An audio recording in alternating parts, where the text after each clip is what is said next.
This guy has spent thousands of years cultivating his soul, reaching such a profound level of power that everyone worships him as the Ziwei Celestial Venerable. Yet, right on the verge of his ultimate ascension, Mok Ly makes a shocking choice to reverse time itself and return to the past.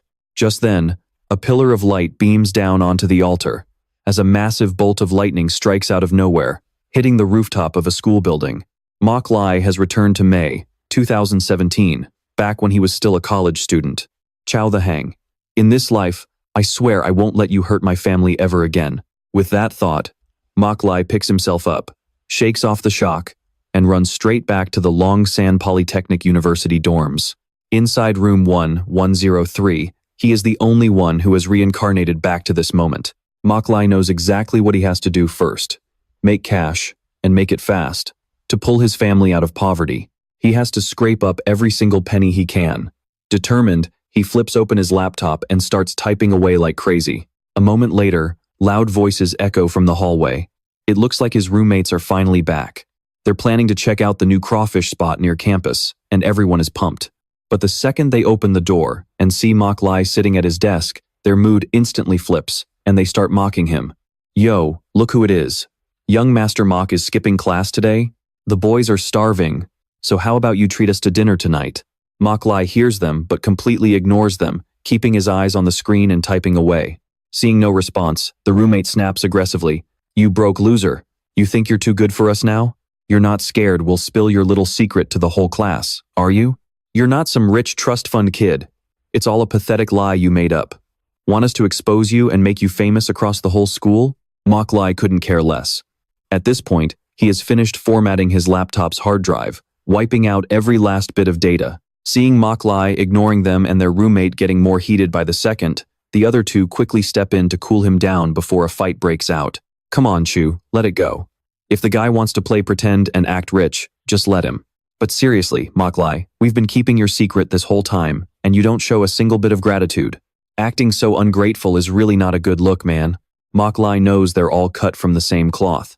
Even though those two sound like they're defending him, they're actually just rubbing salt in his wounds. He doesn't even waste his breath on them. He just slides his laptop into his backpack and slings it over his shoulder. If you guys love to gossip so much, go ahead and tell the whole world. See if I care. This sudden change in attitude catches them completely off guard. They all freeze in shock, except for Chu, who is still fuming. You little punk, we tried to be nice to you and you spit in our faces? Do you want me to beat the crap out of you? His insults get nastier by the second, but Mok Ly just tunes it out like a barking dog. After all, he has much bigger fish to fry. Although the gods showed mercy and allowed him to reincarnate, his spiritual power was completely drained in the process. On top of making money, Mok Ly also needs to find a way to restore his spiritual power. He takes his laptop to a computer repair shop. The only reason he formatted the hard drive and wiped all his data earlier was to sell it for quick cash. But since Mok Ly has used the machine for 3 years, even though it's still in great shape, it only fetches 800 yuan. Holding the few bills in his hand, Mok Ly feels a bitter ache in his chest. To buy this computer when he first started college, his mother had to scrape by and pinch pennies for months. Yet now, it doesn't even sell for 1,000 yuan. In his past life, though, he was so blinded by vanity and pleasure during college that he pretended to be a rich kid, wasting his days away partying at clubs. He would constantly throw money around, treating his classmates, and whenever he ran out of cash, he would shamelessly text his mother, demanding more. Because of his selfishness, his mother's health went downhill day by day, ultimately leading to a tragic end. By the time Mok Ly finally woke up to reality, it was already too late, and that is why he willingly sacrificed 5,000 years of cultivation just to return to the past and make things right. Hey, Mok Ly. Lost in thought, Mok Ly is suddenly brought back to reality by a voice calling his name. Turning around, he realizes it's his younger sister, Mok Han. Seeing her alive and well right in front of him, a wave of complex emotions washes over him once again.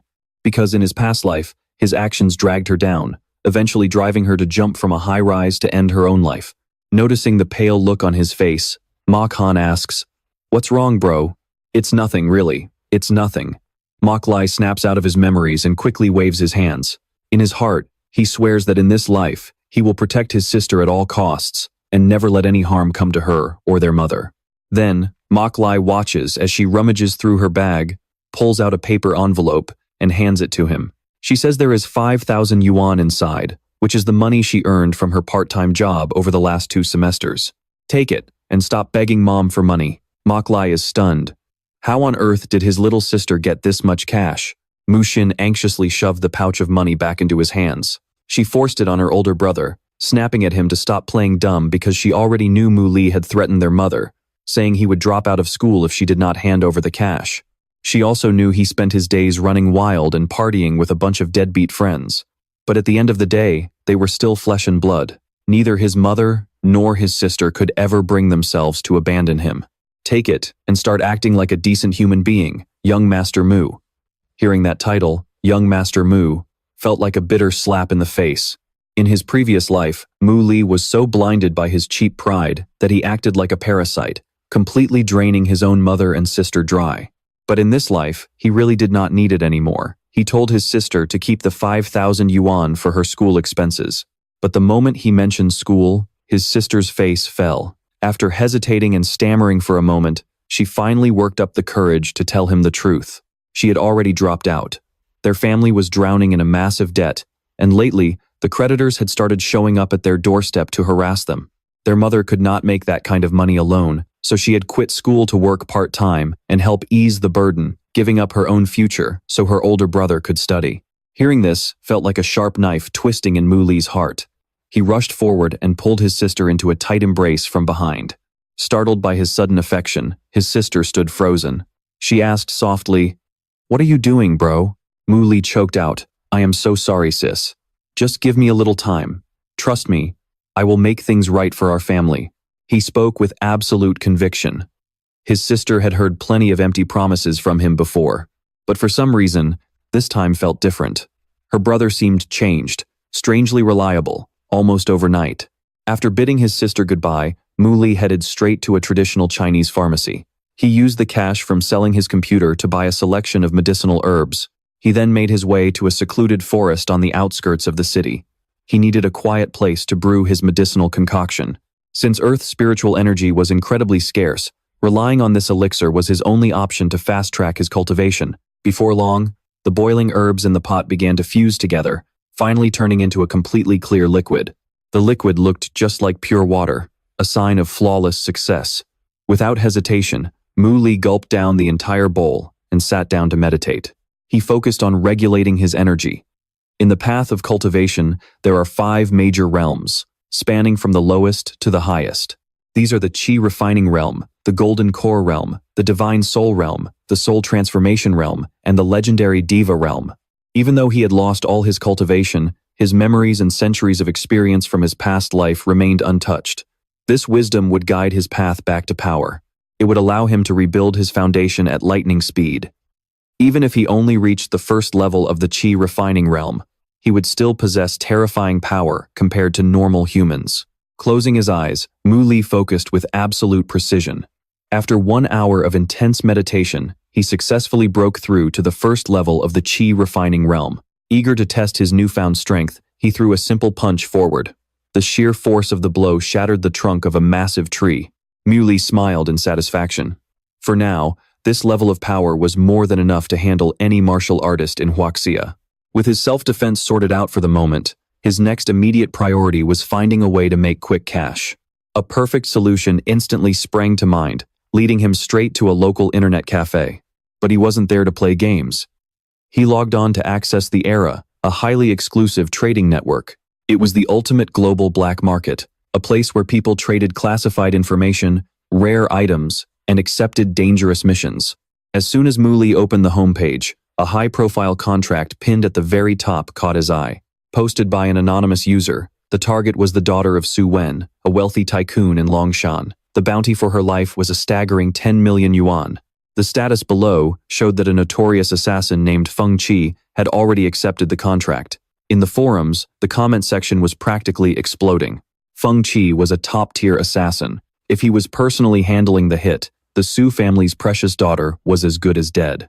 Many users expressed sympathy for the Su family, since Su Wen was known as an honest, low-profile businessman who kept out of trouble. His daughter was said to be an absolute beauty. No one knew who they had crossed to have such a ruthless hit put on her.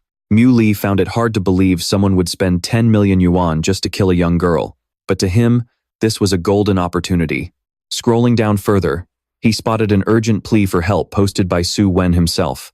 He was desperately looking for a powerful master to protect his daughter for 1 month, offering a staggering reward of 20 million yuan. Mu Ly smiled to himself. The mission was still unclaimed. It was as if this job was custom-made for him. Without a second thought, he clicked accept. Mu Ly's username on the site was Wuji, a completely unknown alias. When the forum users saw a total nobody take the job and choose to go head-to-head against a deadly killer like Feng Qi, they lost their minds. They thought he was a suicidal fool, but they were definitely grabbing their popcorn. Just as he took off his headphones, his phone rang. He quickly shared his location with the caller. He then relaxed, waiting for the Su family's ride to arrive. Meanwhile, on the other end, Su Wen's secretary was highly skeptical. Learning that their applicant was currently chilling at an internet cafe, the secretary asked, "Sir, can we really trust this guy?" Su Wen sighed. "At this point, we should be thanking the heavens that anyone accepted at all. Just bring him in, and we will figure out the rest." Half an hour later, Mu Ly arrived, standing in front of the two-family mansion. Tavan might be called a businessman, but he was far from ordinary. At just 45 years old, he was already the chairman of one of the largest conglomerates around. This mansion was actually just a tiny fraction of his massive empire. When Mok Ly stepped out of the car, Tavan couldn't help but feel shocked. He never expected the person taking on the mission against Fong Thick to be this young. Walking out to greet him personally, Tavan asked, "Are you Mr. Vo Kuk? I'm the one who posted the mission. Please, come inside, and let's talk." Tavan welcomed him. But instead of sitting down for tea, Mok Ly asked Tavan to show him around the mansion first to get a feel for the layout. Tavan agreed immediately, giving him a tour while explaining his situation. It turned out that the old master, too, had a bitter rival in the business world, and the two had been locked in a fierce feud for years. Not long ago, Tavan got his hands on evidence of his rival's illegal dealings and handed it right over to the police. As a result, his enemy became a wanted fugitive and fled to avoid prison. But then, the man resorted to dirty tactics to get revenge. Since his daughter meant the world to him, Tavan didn't hesitate to spend a fortune hiring bodyguards to keep her safe. Mok Ly got the picture. As they walked, he carefully observed every corner of the To family mansion and noted, "Mr. Tu, your villa seems quiet, but you've got quite a few people hiding around here, don't you?" Tavan was utterly stunned. There were indeed many elite bodyguards hidden throughout the property. He was certain they had concealed themselves flawlessly and kept absolute silence, yet Mok Ly had spotted them with just a single glance. Of course, it was great that Tavan was taking extra precautions, but Mok Ly had to be honest with him. Against a high-level assassin like Fong Thick, these guards were completely useless. Right then, Tavan's secretary rushed over to report that Master Lam had arrived. It turned out Mok Ly wasn't the only expert invited today. Desperate to protect his daughter's life, Tavan had also hired 62-year-old Lam Viet, a mid-tier martial artist, along with his apprentice, Triu Shuyen, a low-tier martial artist. The moment Lam Viet arrived, he couldn't stop sighing, admitting he had tried to recruit more help, but everyone backed out the second they heard they'd be facing Fong Tich. Hearing this, Tavan's face turned incredibly pale. Lam Viet quickly reassured him, "Don't lose hope. Your father was an old friend of mine, so I'll do whatever it takes to help you." It was only then that Lam Viet noticed someone else was in the room. Tavan quickly introduced him, explaining that Mok Ly was the one who accepted the mission from the global black market, operating under the alias Vo Kuk. Both Lam Viet and Tru Shuyen stared in utter disbelief, wondering how a kid this young had the guts to stand up to a notorious killer like Fong Thick. Tru Shuyen was especially skeptical and sneered, "Hey kid, 20 million in bounty money. Do you honestly think you can pull this off?" His dripping contempt was obvious. Lam Viet quickly barked, "Tru Zuyen, mind your manners." Despite his scolding, both Lam Viet and Tavan shared the exact same doubts. After all, Mok Ly was just too young, and they had no idea what he was truly capable of. With that in mind, Tavan decided to test him and asked if he had a plan to protect his daughter. Mok Ly nodded, then instructed him to start by taking down all the security cameras in the mansion and dismissing the hidden guards. Hearing this, Lam Viet let out another deep sigh and shook his head. "Young man, are you trying to lure Fong Thick out? But such a simple trick. A professional like him won't fall for that." "No," Mok Ly replied flatly. "I'm telling you to do this because they're too weak. Keeping them around will only get in my way." Those words hit Tu Van, Lam Viet, and Trio Shuyen like a freight train. They had yet to see Mok Ly's actual power, but his sheer arrogance was off the charts. He then looked at Lam Viet and Tru Shuyen, adding, "As for you two, you can barely make the cut to stay." Barely make the cut was a massive blow to their pride. Tru Shuyen immediately lost his temper. "You arrogant brat, do you think you're some grandmaster that you can look down on everyone like this? How about you fight me right now?" Mok Ly scoffed. "What is a martial grandmaster to me? In my past life, I was only a single step away from becoming an immortal. If you want to test me, you're not enough on your own," Mok Ly said. His words only added fuel to Tru Shuyen's burning rage. But since he did need to show the client a fraction of his true power, Mok Ly told Devan to call out every single fighter on the property and have them all attack him at once. He was completely capable of taking on 100 men alone. Devan never imagined Mok Ly would be confident enough to make such an absurd demand, so he suggested Mok Ly just spar with Tru Shuyen first. But Mok Ly had zero interest in such low-level matches. By this time, the hidden bodyguards of the Tu family had gathered, swarming the area like a massive army of ants. It was clear that Tavan had spent a fortune keeping all these men on his payroll. Seeing this, Zhao Chuan smugly crossed his arms, feeling like he wouldn't even need to lift a finger. These guys were more than enough to handle Mu Ly. Let's see how many seconds the kid can actually last. The moment those words left his mouth, the bodyguards from all sides lunged at Mu Ly at the same time. But he just stood there, with absolutely no sign of fighting back or running away. Both Su Wen and Lin Yue couldn't hide their doubts, seeing him completely motionless. They were even worried that Mu Ly was frozen stiff with fear. But the real show was just getting started. Because when those bodyguards aggressively rushed in, and the first guy swung a fist at Mu Ly, it was like he slammed into an invisible wall. That impact triggered a massive explosion with Mu Ly right at the center. The bodyguards were instantly blown away by the blast, and not a single one escaped. As for Mu Ly, he was still standing there, hands in his pockets, looking totally chill. He was completely unharmed. Of course, not even a single hair on his head was touched. The trio of Su Wen, Lin Yue, and Zhao Chuan were all frozen in pure shock. What on earth just happened? He didn't even move his hands, Su Wen gasped. That's when Mu Ly turned around and gestured for Zhao Chuan to bring it on too. Even though he had just witnessed Mu Ly's insane strength firsthand, he just couldn't stand the kid's arrogant, look-down-on-everyone attitude, so he charged forward with all his might. When he was about 3 meters away from Mu Ly, Zhao Chuan leaped high into the air and launched a flashy spin kick. Too bad for him, he didn't even touch Mu Ly before being blown away by a single strike. This was no ordinary counterattack. Just looking at the way Zhao Chuan was sent flying, you could tell how insanely powerful that force was. Now, what about you? After dealing with Zhao Chuan, Mu Ly turned his attention to Lin Yue. The old man quickly cupped his hands respectfully and said, "Master Wuji, it was my foolishness that blinded me to your true strength. Please allow me to apologize." Zhao Chuan finally scrambled to his feet, but he was utterly shocked by Lin Yue's attitude. "Master, don't tell me even you're no match for him?" Lin Yue shook his head, saying that even Mr. Liu, who had recently reached the martial grandmaster realm, was no match for Mu Ly. The moment those words left his mouth, Su Wen's jaw dropped in shock. He couldn't believe he had hit the jackpot like this. Is that true? Indeed, Lin Yue confirmed firmly. Master Wuji is a martial grandmaster with unfathomable strength.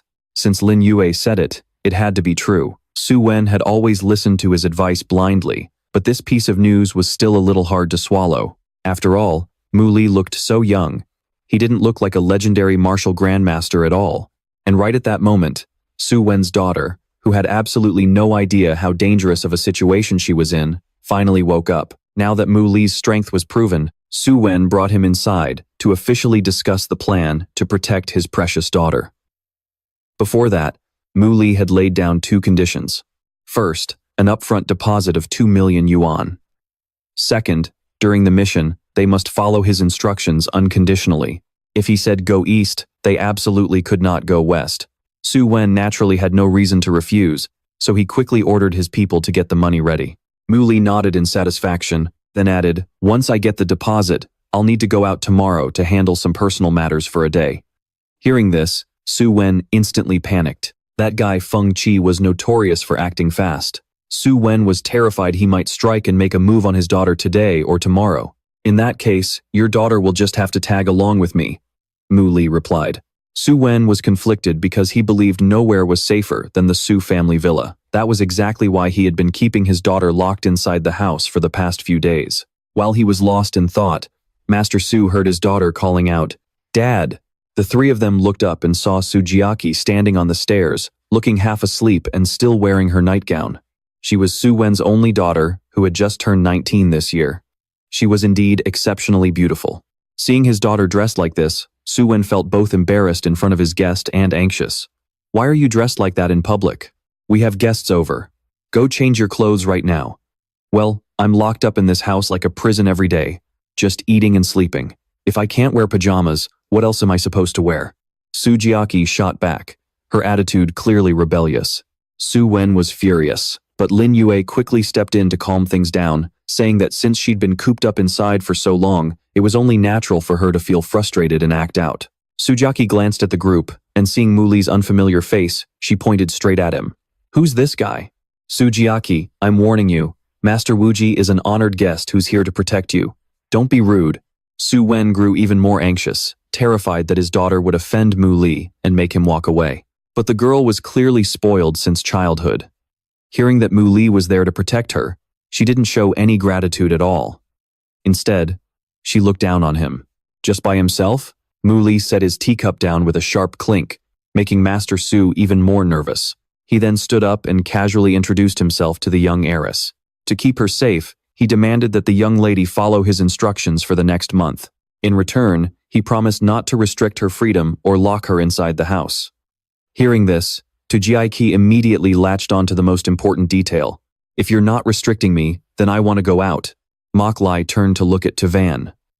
Though deeply worried, Tavan had no choice but to let out a helpless sigh and nod in agreement. Having achieved her goal, Sujiaki's eyes lit up with excitement. Being cooped up inside the house for the past few days had already bored her to death. Then, putting on a serious expression, Tavan set one strict condition for his daughter. When she went out with Mok Ly the next day, she had to stick close to him and not wander off. Sujiaki agreed on the surface, but she was completely oblivious to the danger she was currently in. So she secretly thought to herself that once they stepped outside tomorrow, there was no way she would listen to a mere bodyguard like Mok Ly. The next day, Sujiaki dressed up beautifully and got into her family's luxury car with Mok Ly. As soon as they left the villa, she ordered her driver, Uncle Tone, to head straight to Metropolis, eager to go shopping after such a long time. But Mok Ly, sitting beside her with an expressionless face, instructed him to head to Longsun Tech instead. Seeing this, Sujiaki was furious and snapped angrily, "Uncle Tone, who are you supposed to listen to?" But unfortunately for the young lady, Tavan had already made it clear to all the servants the day before that for her own safety, everyone had to follow Mok Ly's orders for the next month. So between the two of them, Uncle Tone obviously had to side with Mok Ly. Seeing that the driver ignored her, Sujiaki threw a tantrum and furiously demanded to be let out of the car. Uncle Tone looked at Mok Ly through the rearview mirror, silently begging for help. "Let her out," Mok Ly said calmly. The car pulled over immediately. Sujiaki smirked triumphantly, opened the door, and stepped out. "Well, then, I'll be taking my leave." The only problem was, Uncle Tone had pulled over in the middle of nowhere, with not a single soul in sight. The only sound was the occasional, eerie cawing of crows. Terrified by the desolate scene, it took Sujiaki exactly 2 seconds to swallow her pride and scramble right back into the car. Her face turned bright red from embarrassment. What she did just now was incredibly humiliating. Mok Ly was terrible at comforting women, and seeing Sujiaki looking so miserable only made him feel annoyed. He sighed and said, "Look, stop throwing a tantrum. Just come with me and let me finish my business first. After that, I'll go wherever you want to go." Sujiaki huffed, clearly annoyed, but she had no ground to argue back. Before long, they arrived at the dormitories of Longsun Tech. Stepping out of the car first, Sujiaki stared at the building in front of her in sheer disbelief. "Is this where you live? It looks so run down." Mok Ly couldn't be bothered with her attitude and simply got out of the car without a word. However, a luxury car pulling up to the dorms, followed by a gorgeous girl stepping out, was a major event for the college students. Several guys rushed out onto their balconies, hooting and hollering, which only fueled Sujiaki's disgust. So when Mok Ly told her to follow him inside, every fiber of Sujiaki's being screamed in protest. "My lady, The master gave strict orders that you must remain within Master Vo Kyuk's sight at all times. Uncle Tone tried his best to coax her, but his words didn't have nearly as much impact as a single sentence from Mok Ly. If you want to go shopping later, you'd better get inside. Desperate to go shopping, Tujia Kai pouted and followed him up to his room. At that moment, Mok Ly's 3 roommates were sitting around shirtless, playing video games. Seeing Mok Ly return with a beautiful girl, they immediately started leering and teasing. Hey there, young Master Mok. Today's girl is quite a catch. Why don't you let us in on the fun too? Since his reincarnation, Mok Ly already despised these toxic roommates. Seeing them openly harass Tujia Kai right in front of him made his blood boil. He stepped in front of her, shielding her, and snapped coldly, "Stay away from her." The 3 guys just scoffed. "What's with that look? We were just teasing your girlfriend a little. Why are you taking it so seriously? It's just a joke. We're close friends, right? Surely young Master Mok wouldn't get mad over a little joke?" Mok Ly let out a cold snort. "If you guys love hitting on girls so much, go find one of your own to tease." With that, Mok Ly quietly channeled a fraction of his spiritual energy to give them a little scare. Tujia Kai didn't notice anything unusual, but under the influence of his spiritual energy, the 3 roommates saw terrifying skulls surrounding them, screaming for their souls. The illusion was so terrifying that all 3 of them collapsed to their knees, trembling violently as they stammered and begged for mercy. "What's wrong with them?" Tujia Kai asked in confusion, completely unable to see the horrors the 3 guys were witnessing. "It's nothing, just a mild hallucination," Mok Ly replied calmly. He then pulled up a chair and told Tujia Kai to sit and wait. He packed a few clothes and took a quick shower before they left. Not long after, the 2 of them returned to the car.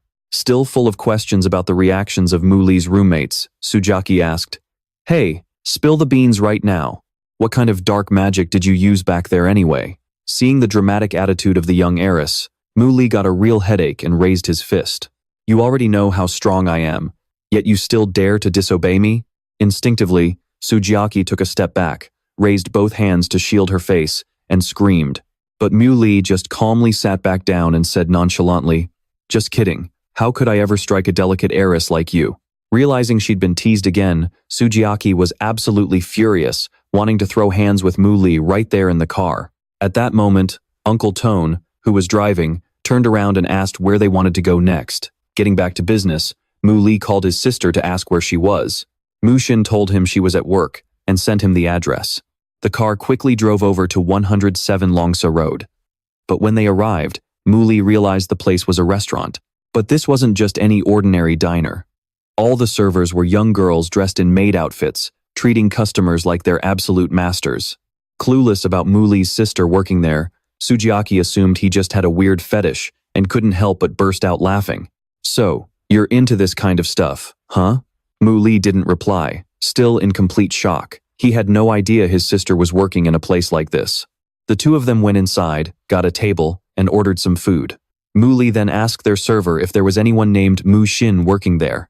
The girl nodded immediately, letting him know that Mu Xin was currently in the back getting some dishes. A moment later, Mu Ly saw his sister carrying food out of the kitchen. Her heavy makeup and the maid uniform she was wearing were a massive eyesore to him. Mu Ly bolted upright in pure rage, catching a sleazeball slapping his little sister's butt right then and there. "Xiao Xin, you've kept me waiting way too long. Get your butt over here right now." Seeing this with his own eyes, Mu Ly's brows instantly furrowed in anger. The creep was Sun Xiongren, a 23-year-old trust fund baby and the sole heir to the Sun Group. But really, he was just a wealthy piece of trash. Looking at Mu Xin's face, it was clear this wasn't the first time this jerk had harassed her. "I still have work to do. Please excuse me, young master's son. I can't stay," Mu Xin said, forced to tolerate his presence. "Don't walk away just yet," Sun Xiongren called out. He even pulled a box from his pocket, revealing a sparkling diamond ring as he proposed. "Xiao Xin, be my girlfriend." This stunt immediately drew a crowd, with the other customers whispering in excitement and gathering around to watch the drama unfold. Even from a distance, Sujaki recognized the Sun family heir. Mu Ly, however, held back, wanting to see exactly what other tricks this creep had up his sleeve for his sister. Shoving the ring right in Mu Xin's face, Sun Xiongren wore an incredibly smug grin as he continued, "Xiao Xin, I know your family is dirt poor, not to mention that loser brother of yours who blows through money like water, so your life must be miserable. Just come with me, and I promise you'll live in luxury for the rest of your days." It was supposed to be a romantic confession, but Sun Chengren's arrogant attitude made it feel like a blatant insult. Even if he had been polite, he still wouldn't be her type. Mu Xin firmly shut him down and turned back to her work. Sun Chengren never imagined a poor girl like her would reject such a tempting offer. Blinded by embarrassment and rage, he grabbed a glass of water from the table, poured it all over his own crotch, and shrieked, "Manager, get your ass out here right now." Realizing the troublemaker was young Master Sun, the manager didn't dare delay he did not even have a shred of shame, immediately making up a story that Ma Khan splashed water on him and demanding she personally come out and wipe it clean. The moment the boss heard this, without even trying to find out the truth, he pinned all the blame on Ma Khan. He even raised his hand to slap her as punishment. But just as his hand swung up, someone grabbed it, stopping him dead in his tracks. "Who the hell are you? Let go of my hand right now," the owner shrieked. But Mok Ly was incredibly strong, making it impossible for him to fight back. In the end, Mok Ly used just a bit of force to fling him backward. Crash! The owner's chubby body slammed straight into a table, splitting it in two. You do not even have to ask to know that hurt, like hell. Every single employee and customer who saw this stood there, completely frozen with their jaws on the floor. Ma Khan was no exception. She never expected her brother to suddenly show up here. As for Tjiai Kai, this was her first time seeing Mok Ly in action, and she was completely stunned. The owner was a massive guy, yet he was tossed aside like a helpless little puppy. Who the hell are you? You'd better mind your own business." Tan Than Nan quickly scrambled to his feet, running over to Mok Ly and pointing his finger aggressively. Compared to the shop owner, this guy was as thin as a sheet of paper, meaning he definitely couldn't take a hit. And of course, he ended up exactly like the owner. As soon as Mok Ly slammed him to the ground, Tan Than Nan felt like half his ribs were shattered, but he still tried to act tough and threaten him. "I am the heir of the Tun Property Group. You dare hit me? Do you have a death wish? Oh, color me surprised. I had no idea the Sun Real Estate Group was so powerful." Just then, another voice rang out, instantly making Sun Chengren's face turn pale. "You dare mess with my guy?" Sun Chengren thought his ears were playing tricks on him at first, but then he saw Sujiaki actually show up, and what is more, she was stepping up to defend Mu Ly. How could his measly company ever compare to the mighty Su Group? So, before Sujiaki could call her father to settle the score, Sun Chengren knew better and scrambled out of the restaurant. Watching his pathetic retreat, Sujiaki found it hilarious and nudged Mu Ly with her shoulder. "You owe me a big favor, you know." In reality, though, that guy actually owed her his life. He meant every word of that. If Sujiaki had not stepped in, he probably would have sent Sun Chengren straight to his grave. Sujiaki wanted to say more, but Mu Xin grabbed Mu Ly's arm, urging them to leave the place quickly. Mu Ly had so many questions, but all he could ask was why Mu Xin was working here. "The pay is high," his sister replied as briefly as possible. Mu Xin's heartbreakingly calm attitude made Mu Ly feel utterly miserable. It turned out his sister had to endure such humiliation all because of him, the spendthrift brother who used to burn through money like water. Yet, in his past life, Mu Ly had been completely oblivious to it all. He stood frozen in place for a long time, not knowing what to say in this situation. "Mu Ly, I haven't changed my clothes yet," Mu Xin mumbled softly. Only then did Mu Ly realize she was still wearing her maid outfit. He turned to ask Sujiaki if she knew of any clothing stores nearby. Sujiaki immediately flashed a bright smile and said, "You've asked the right person." They went to a few shops together. Sujiaki picked out several outfits for Mu Xin, and every single one looked absolutely stunning. But when she saw the price tags, Mu Xin went pale and quickly waved her hands, saying, "These are way too expensive. I can't afford them." "What are you worried about? Your brother is loaded now. He could buy out this entire store, let alone a few outfits." Sujiaki reassured her. "How is that even possible?" Mu Xin asked in disbelief. "He is working as my personal bodyguard now, and the pay is incredibly high." Mu Xin was still dazed, but she eventually let Mu Ly pay for the clothes. After shopping, he transferred another 200,000 yuan to his sister, telling her to keep some for herself and give the rest to their mother to pay off the debt.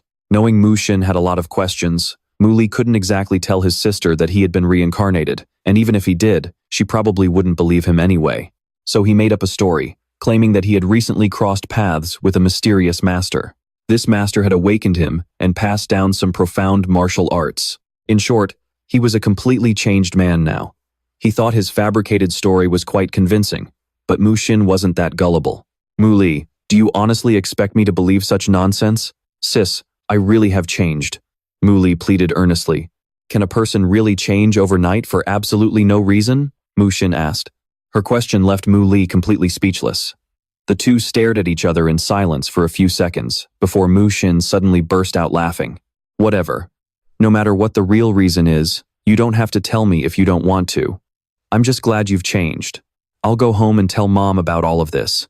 As Mu Xin walked away, Mu Ly called out, asking her to apologize to their mother on his behalf, but his sister refused, saying he should be the one to tell her himself.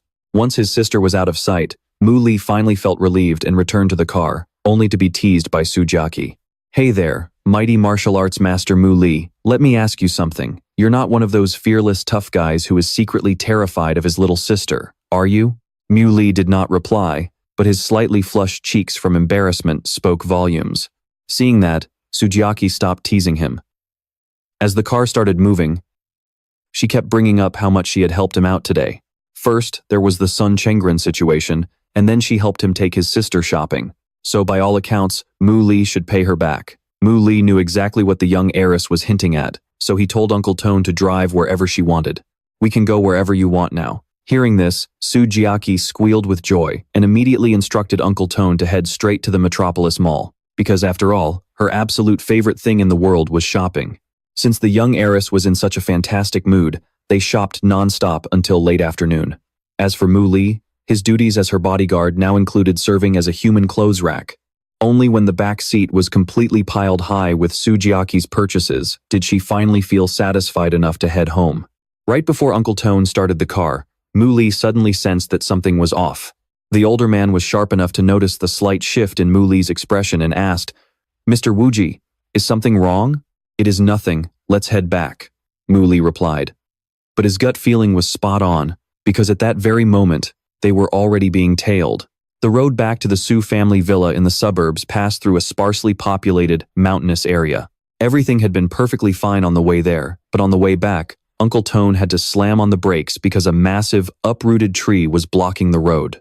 Worried, Uncle Tone got out of the car to investigate.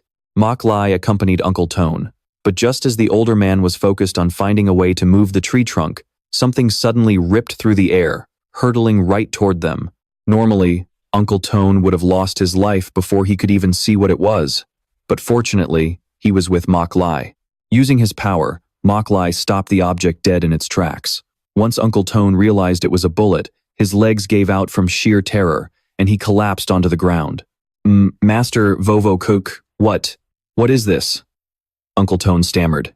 Mok Ly kept the bullet hovering in midair, looking incredibly smug. In his eyes, a cheap trick like this was child's play, but since they wanted to play dirty, he was more than happy to play along. With that thought, Mok Ly channeled a bit more of his spiritual power. He sent the bullets flying right back in the opposite direction. Without even needing to aim, Mok Ly effortlessly returned the deadly rounds to their rightful owners. Just like that, before the two assassins hiding in the woods could even realize what was happening, the bullets pierced straight through their skulls. Ziwei Kai, who had been dozing off inside the car, opened the door and stepped out when she heard the commotion. What's all the noise? What was that sound? Uncle Tone, why are you sitting on the ground? Seeing her step out, Uncle Tone panicked, shouting, Young mistress, get back in the car, quick, we're being ambushed. Just as Uncle Tone finished his warning, before Ziwei could even react, a strange scent caught her attention. By the time she realized it was knockout gas, it was already too late. Her strength instantly vanished, and she collapsed to the ground. Meanwhile, Uncle Tone had also inhaled the gas and passed out. The only one left standing was Mok Ly. He had already anticipated an ambush, but this didn't feel like Fong Thic's doing.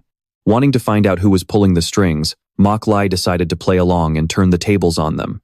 With that in mind, he left Ziwei Kai lying there and slipped into the edge of the forest to hide. A moment later, as the gas began to clear, Ziwei Kai could faintly make out several unfamiliar figures. They were wearing gas masks and holding pistols as they approached her. Drifting in and out of consciousness, she kept calling out Mok Ly's name, but there was no sign of him. The leader of the masked group didn't have time to worry about Mok Ly's mysterious disappearance. He simply ordered his men to quickly take their target, Ziwei, and move out. But just then, the very person they thought had fled in terror suddenly appeared right behind them.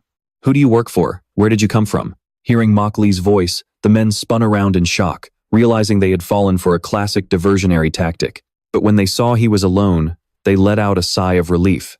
"You cocky little brat, you're all on your own. Yet you dare to challenge us? Get him, boys.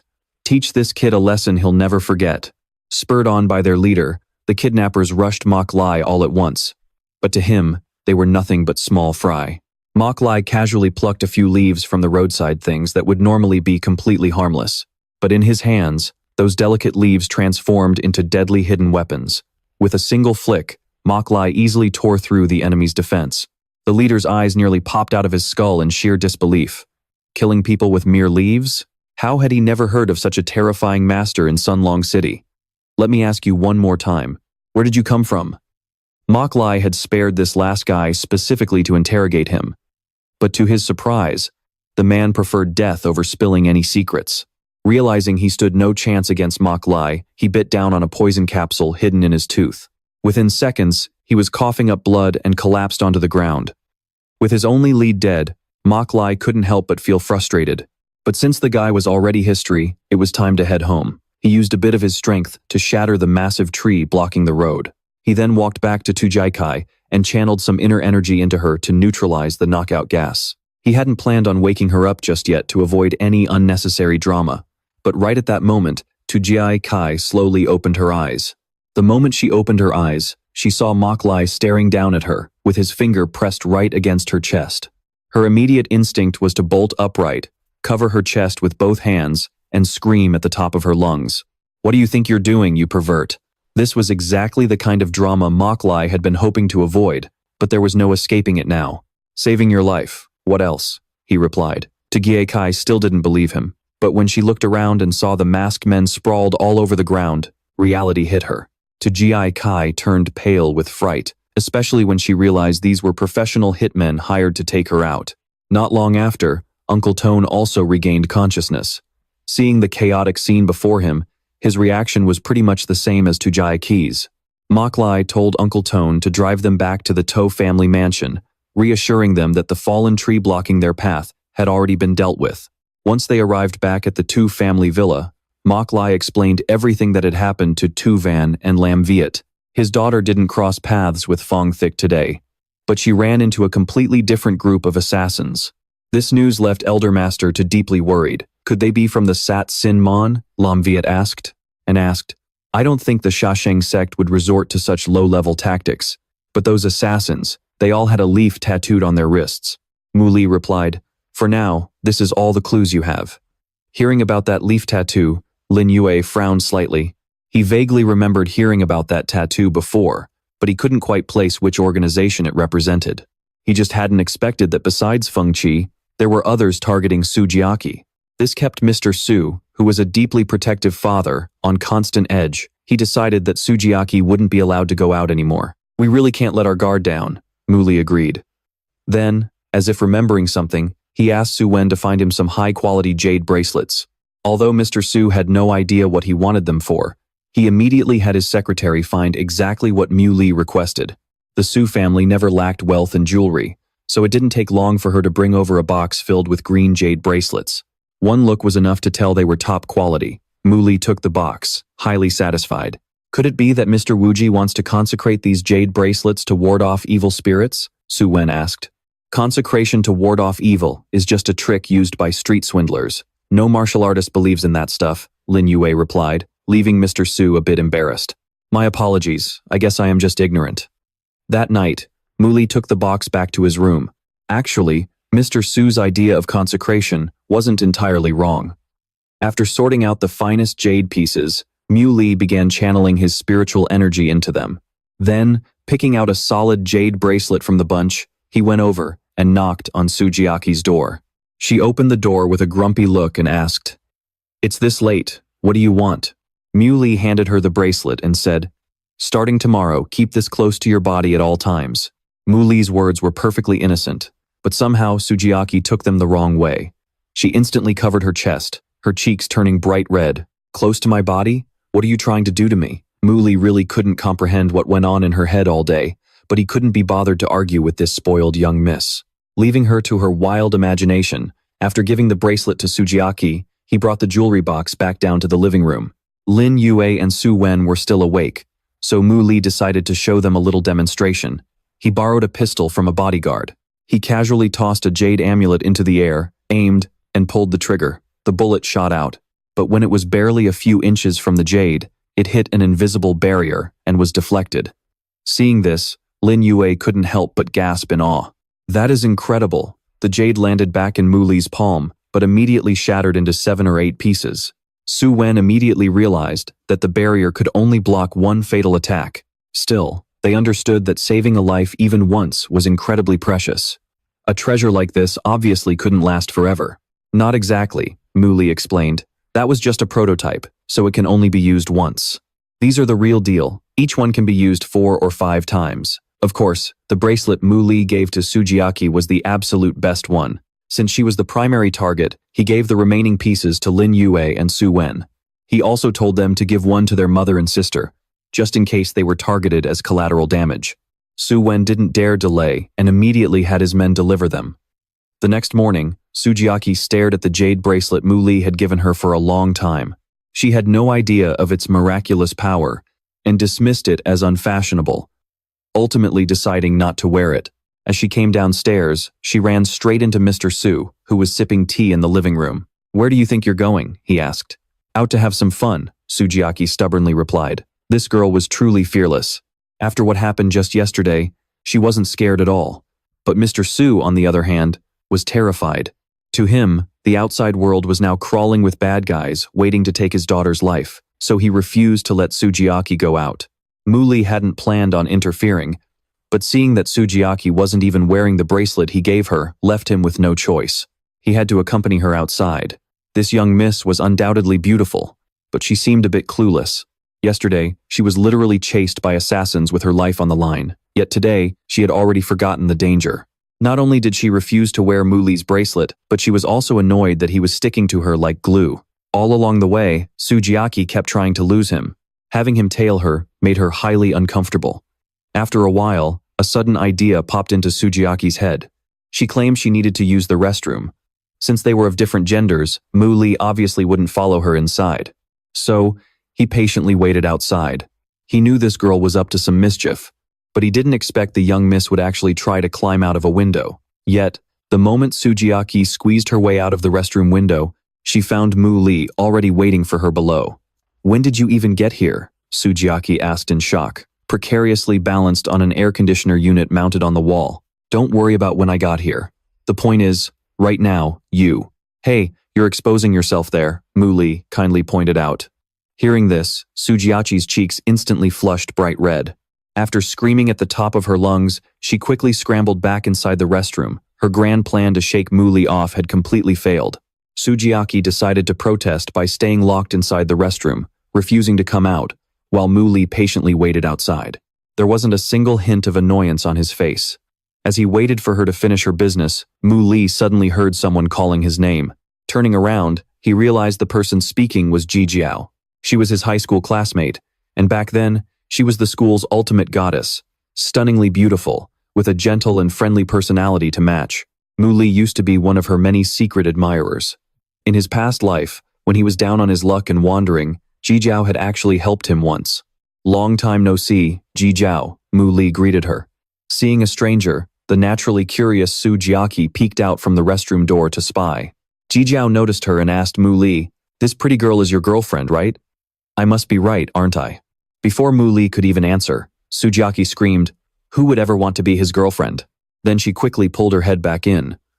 Mu Ly then asked Ji Jiao how she was doing, and found out she was doing great and everything was going well. After all, Ji Jiao had always been perfect, so her life had been relatively smooth sailing.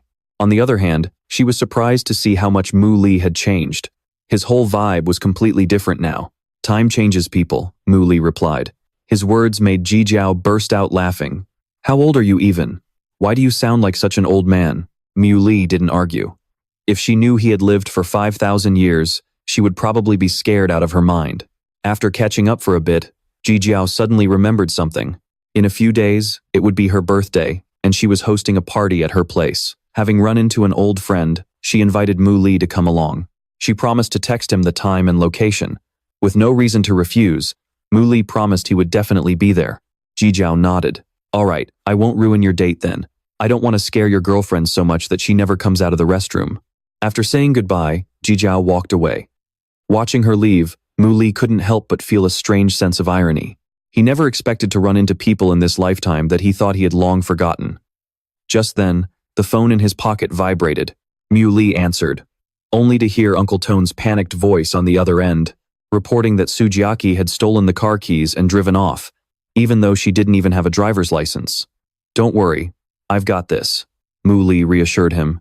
He had been so caught up chatting with Ji Zhao that he forgot Sujiaki could slip out of the restroom window. This girl was seriously nothing but trouble. Meanwhile, Sujiaki was already driving away on her own.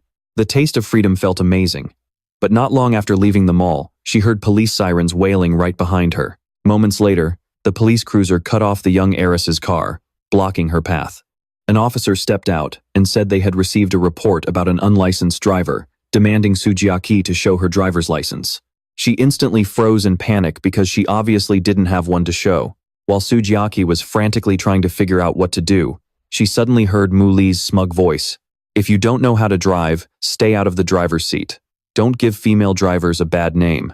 Seeing Mu Ly there made Sujiaki instantly realize he was the one who ratted her out. She screeched, "You jerk, Mu Ly! I'm going to kill you!" Ultimately, Sujiaki had to go to the police station to settle the fine.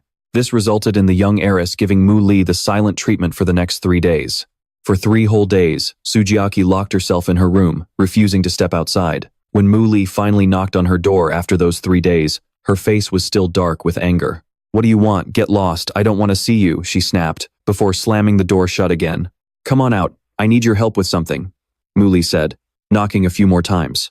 Hearing that Mu Ly actually needed her help, Sujiaki reluctantly poked her head out. "What do you want help with?" At first, she didn't seem interested in helping him at all. But then, he promised that if she helped him, he would agree to one of her conditions. And her condition was simple. Mu Ly had to stop following her around from now on. Without hesitation, he agreed, though secretly laughing at how naive she was. Even if he wasn't right next to her, he could still protect her from the shadows. And the favor Mu Ly wanted was for Sujiaki to accompany him to Ji Zhao's birthday party. The moment she saw Mu Ly arrive, Ji Zhao was absolutely thrilled. By her side was her father, Ji Yi, who was around the same age as Elder Su. Ji Zhao then took the initiative to greet Sujiaki first. "Hi, I'm Ji Zhao, Mu Ly's old classmate." "Hello, I'm Sujiaki, his master," Sujiaki replied proudly. The word master left Ji Zhao completely stunned for a few seconds before she shot Mu Ly a highly complicated look, thinking he had some kind of weird hobby. Meanwhile, Mok Ly was silently cursing the young mistress, Tujai Qi, in his head. They had literally agreed on their fake identities before coming here, so they could make their entrance together. Well, if it isn't the great master Mok Ly, I didn't expect a loser like you to actually show up at Kuai Zhao's birthday party. Mok Ly heard a young man's voice. Even though years had passed, he recognized it instantly. It was Enjo Min. In his past life, Mok Ly had suffered so much because of this bastard, and he could never forget those humiliating days. The moment Enjo Min saw him, he sneered. "But why is the great master Mok Ly dressed so plainly today? What's the matter? Did you get tired of pretending to be rich? So now you're pretending to be a lowlife?" The moment he finished speaking, the lackeys around him burst into mocking laughter. Standing nearby, Tujai Qi didn't know about Mok Ly pretending to be a rich kid in the past. She just felt that these people publicly insulting him like this were worse than filthy flies. How are guys like them even called old classmates? "Mok Ly, the flies around here are way too noisy. Let's go grab some fresh air outside." Tujai Kai spoke up in annoyance, which perfectly bailed Mok Ly out. Ngo Min felt like he'd been stabbed right in the chest by her calling him a fly, and he was absolutely livid. But it was only then that he noticed Tujai Kai, and he secretly burned with jealousy, unable to understand why. Why did a broke loser like Mok Ly get to be with such a gorgeous woman? It's true what they say, the woman on your arm is your best accessory.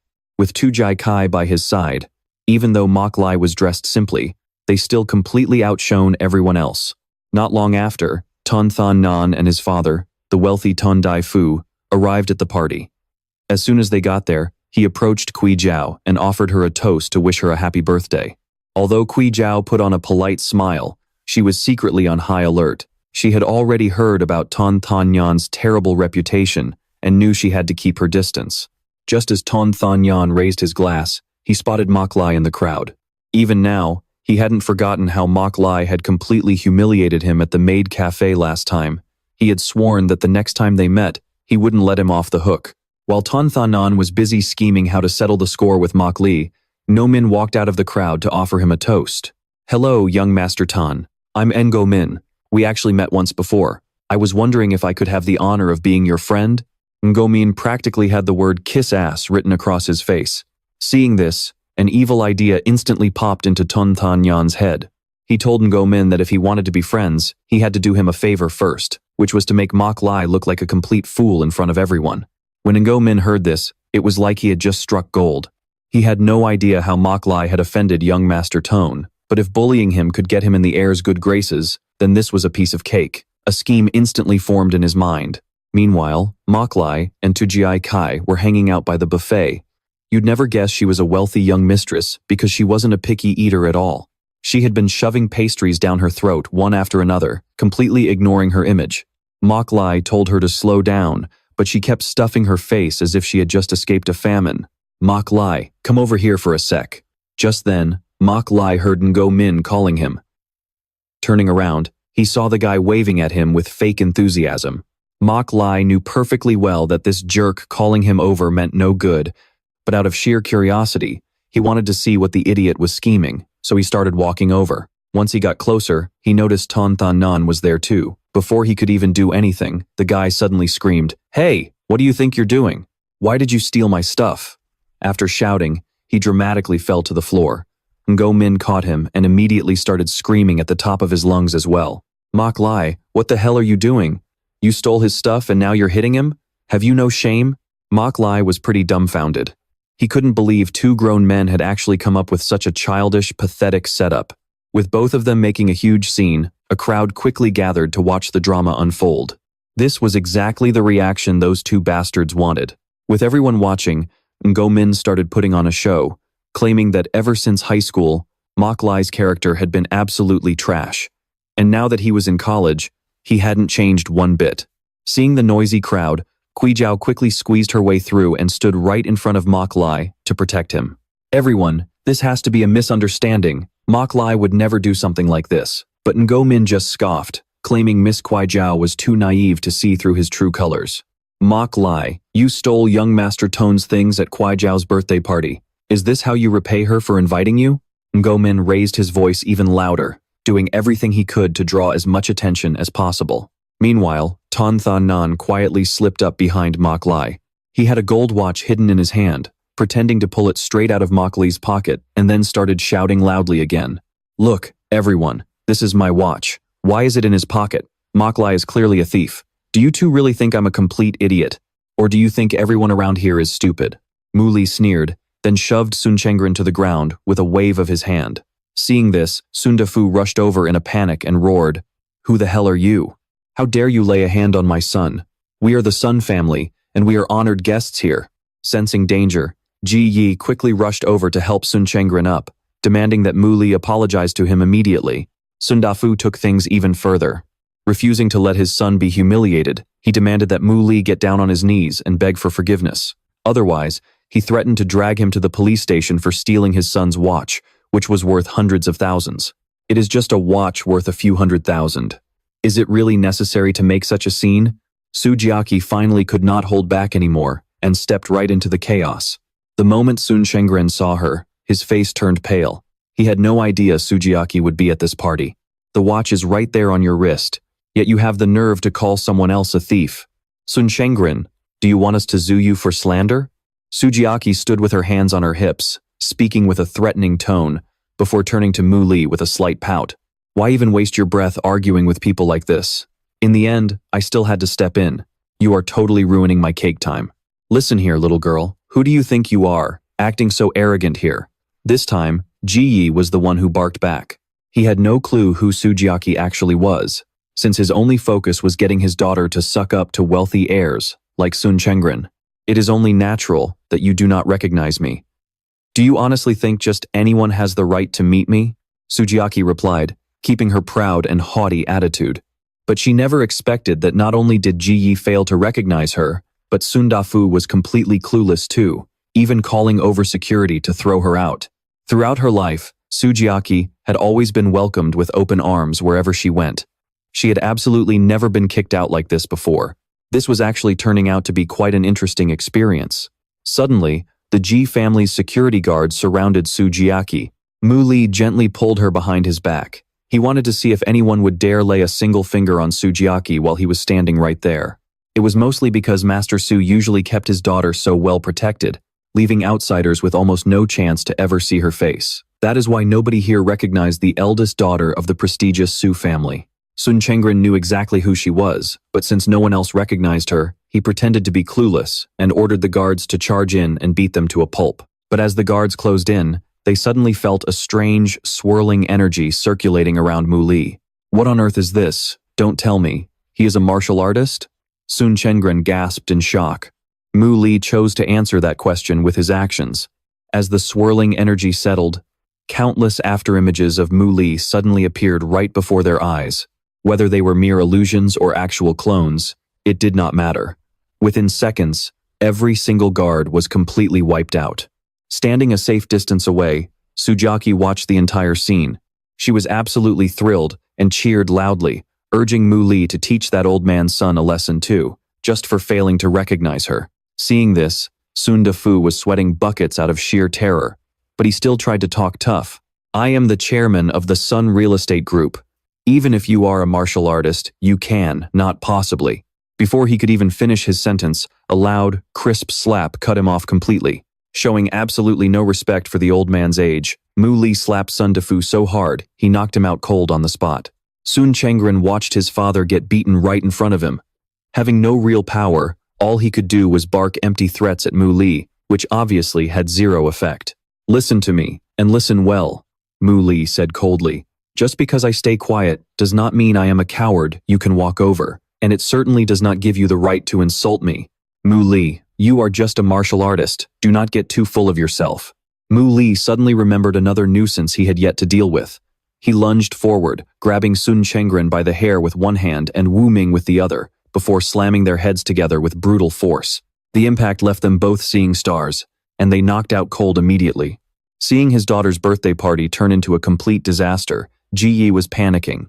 He repeatedly urged Mu Ly to give Sun Dafu a proper apology, even promising that, for Ji Jiao's sake, he would help beg for the old man's forgiveness. It was painfully obvious that the only person completely blind to the reality of the situation was Ji Yi. Ji Jiao tried to explain everything to him, but he repeatedly brushed her off. In the midst of the chaos, Su Wen suddenly arrived with his subordinates. Every guest in the room was completely stunned to see a legendary figure like him attending a birthday party for a young girl like Ji Jiao.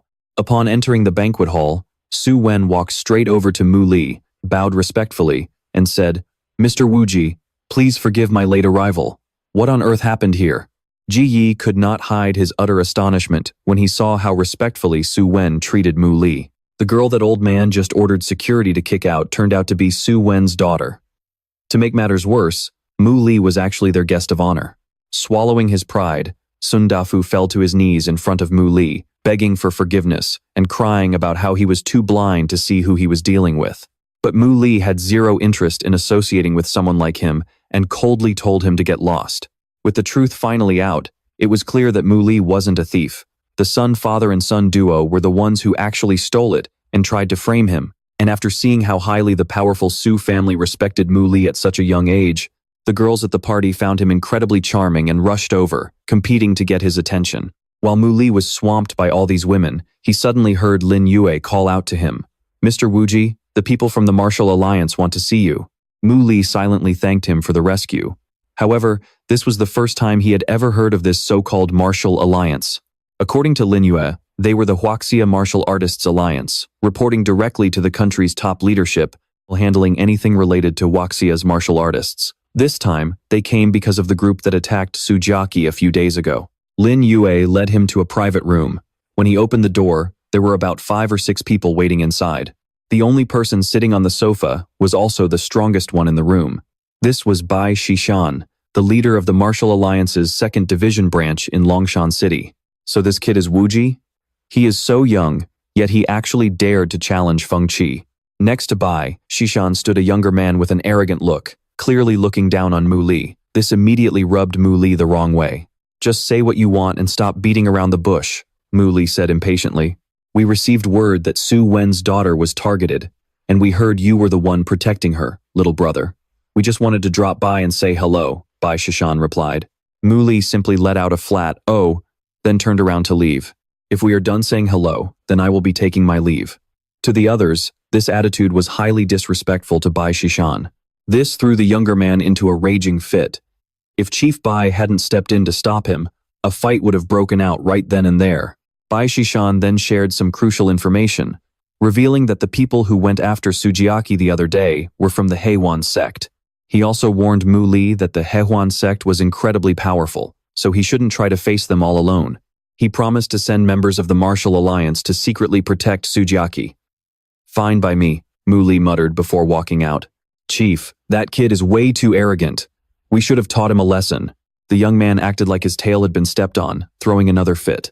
Chief Bai just sneered. "He'll be a dead man soon enough anyway, so why waste your energy getting worked up?" He believed someone like Mu Ly stood absolutely no chance against Feng Qi. After leaving the room, Mu Ly went back to the banquet hall to find Ji Yao.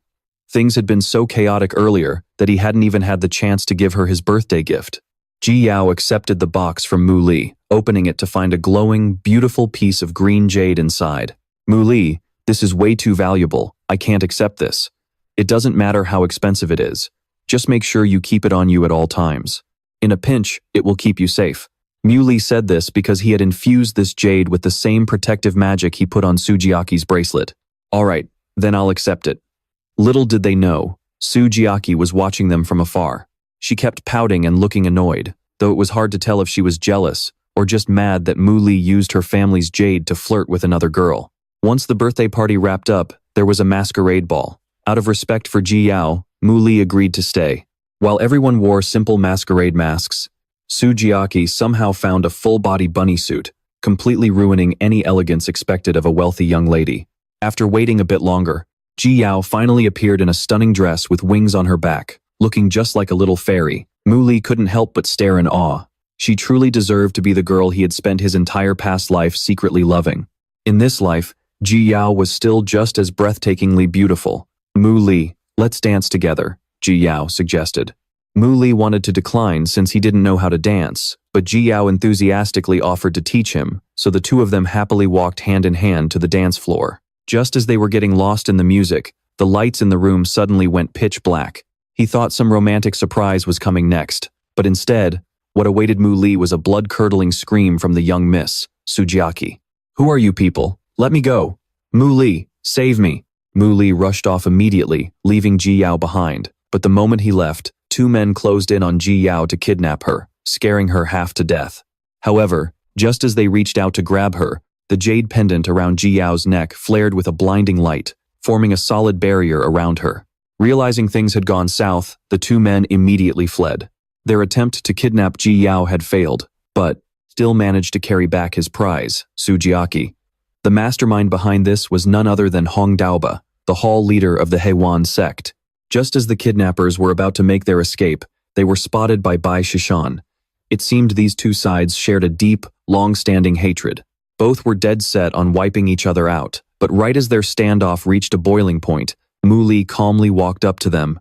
"I do not care about your little grudge, but you either hand over Sujiaki right now, or I will show you what real pain feels like." It had not been long since Bai Xishan parted ways with Mu Ly, so seeing him again in a situation like this was a total shock. But since he had personal business to settle with Hong Daoba, he wanted to handle it himself and told Mu Ly to stand back. "Fine, I will give you exactly 1 minute," Mu Ly replied. He then stepped aside, crossing his arms with an incredibly impatient look on his face. The moment the words left his mouth, Bai Xishan gathered energy in his palms and charged straight at Hong Daoba, aiming to strike first. However, the villain easily blocked his attack. The two seemed evenly matched, trading over a dozen blows in a fierce clash with no clear winner in sight. That was until Hong Daoba suddenly whipped out a dagger from behind his back and plunged it deep into Bai Xishan's left chest. As an honorable martial artist, Chief Bai never expected his opponent to play so dirty. but weapons have no mercy, and the wound was devastating. Hong Daoba was already raising his blade to deliver the killing blow, only to be sent flying by a single kick from Mu Ly. "Your 1 minute is up," he muttered. He did not have time to watch them reminisce about the good old days. Watching Hong Daoba get absolutely wrecked by just one of Mu Ly's moves left Bai Shishan completely speechless. Just moments ago, he had looked down on the kid, thinking he would end up dead sooner or later. Only now did he realize Mu Ly's power far exceeded his own. Hong Daoba scrambled back to his feet, glaring at Mu Ly through gritted teeth. "Who the hell is this brat?" he spat. Out of options, he popped a strange pill into his mouth. Instantly, his body began to warp, turning him into a monstrous Hulk-like figure. In the blink of an eye, he grew massive and many times stronger. He roared in triumph. "You overconfident brat. With the power-boosting pill given to me by the ancestor, you insects are nothing to me now." But before he could even finish his boast, Mu Ly vanished into thin air. By the time Mu Ly reappeared, he was already right in front of him. Before Hong Daoba could even react, Mu Ly slammed him into the ground with a devastating punch. It turned out no power-boosting pill could save him when he could not even land a single hit. Watching this unfold, Bai Shishan felt goosebumps erupt all over his body. Mu Ly was way more terrifying than any monster. How on earth had he never heard of a powerhouse of this caliber before? Little did Mu Ly know, while he was busy fighting, the young lady Sujiaki had already been tied up and thrown into a car. As she slowly regained consciousness, she realized she was in deep trouble. The car pulled over in a deserted area. The scumbag Jingtian stared at the gorgeous girl beside him, his eyes filled with lust. "Damn, this chick is absolutely gorgeous," he thought to himself. "I do not think I can hold back much longer."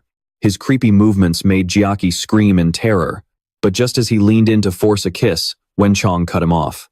"What is the rush?" Wenchong snapped. "She belongs to the ancestor. Once he is done with her, then it will be our turn to play." Tears streamed down Jiaki's face as she cried out in her mind, "You jerk, Mu Ly, where the hell are you?" Suddenly, a strange energy blast surged right past the car. "What on earth was that?" Jingtian gasped. Wenchong mocked him. "Are you so desperate that you are seeing things now? There is nothing out there." But Jiaki instantly recognized that blue glow. She had seen it before. Mu Ly was finally here. With a flick of his power, he lifted the entire car into the air before slamming it back down, scaring the absolute crap out of the thugs inside. Wenchong was furious at this intruder. He kicked the door open, pulled out his gun, and unloaded a barrage of bullets at Mu Ly, screaming, "I am going to blow you to pieces." But Mu Ly was so fast that even bullets could not graze him. Realizing he was outmatched, Wenchong sneered.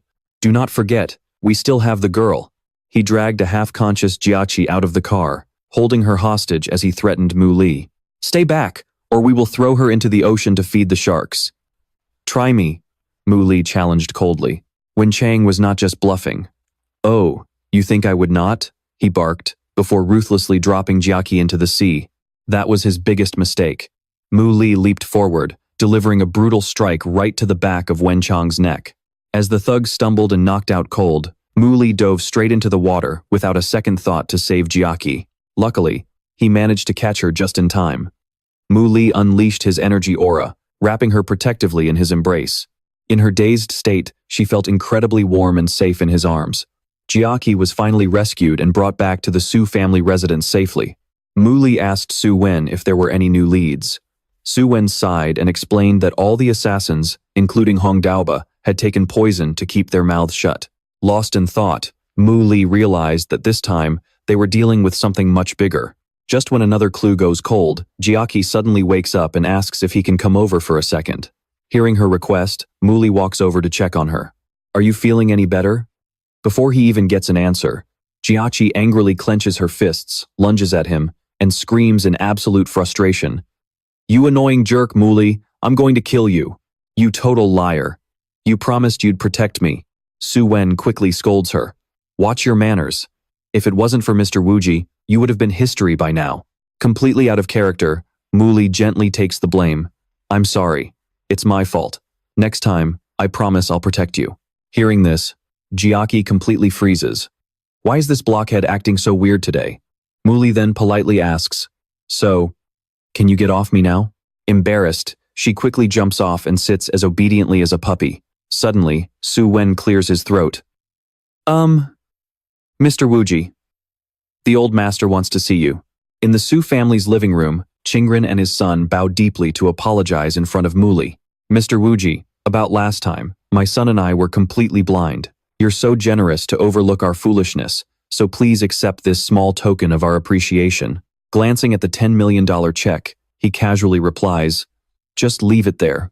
But if you ever dare to go near my sister again, I will not show mercy. Qingren cowers. We wouldn't dare. Absolutely not. Meanwhile, Mu Ly notes to himself that Feng Qi is probably starting to make his move now. Looking out the window, Mu Ly decides to head to an internet cafe to dig up some more information. As he clicks onto the global black market website, he thinks to himself, with Feng Qi back, it looks like the show is about to begin. Sure enough, Feng Qi has officially announced his return from overseas. His next target is Su Wen's precious daughter, Jiaqi. In the comments below, people are buzzing, pitying the beautiful girl of the Su family, saying she's cursed with a tragic fate.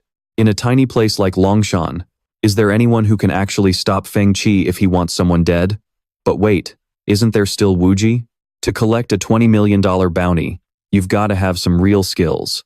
But others argue, Wuji is just some talented rookie, so what? Just look at who Feng Qi is. Even if Wuji is actually strong, is he really any match for a monster like Feng Qi? Mu Ly contemplates for a moment, then logs into his Wuji account to post a status. Who the hell is Feng Qi anyway? I, Wuji, have trained in martial arts since childhood and am a once-in-a-millennium prodigy. Feng Qi is nothing but a cheap butcher, so what makes him so special? Today, I'm opening a bet. Bet on me, and the payout is 10-1. Bet on Feng Qi, and it's 1-1. I'm putting up $10 million of my own cash. So, are you betting on Wuji or Feng Qi? The news quickly reaches the Su family.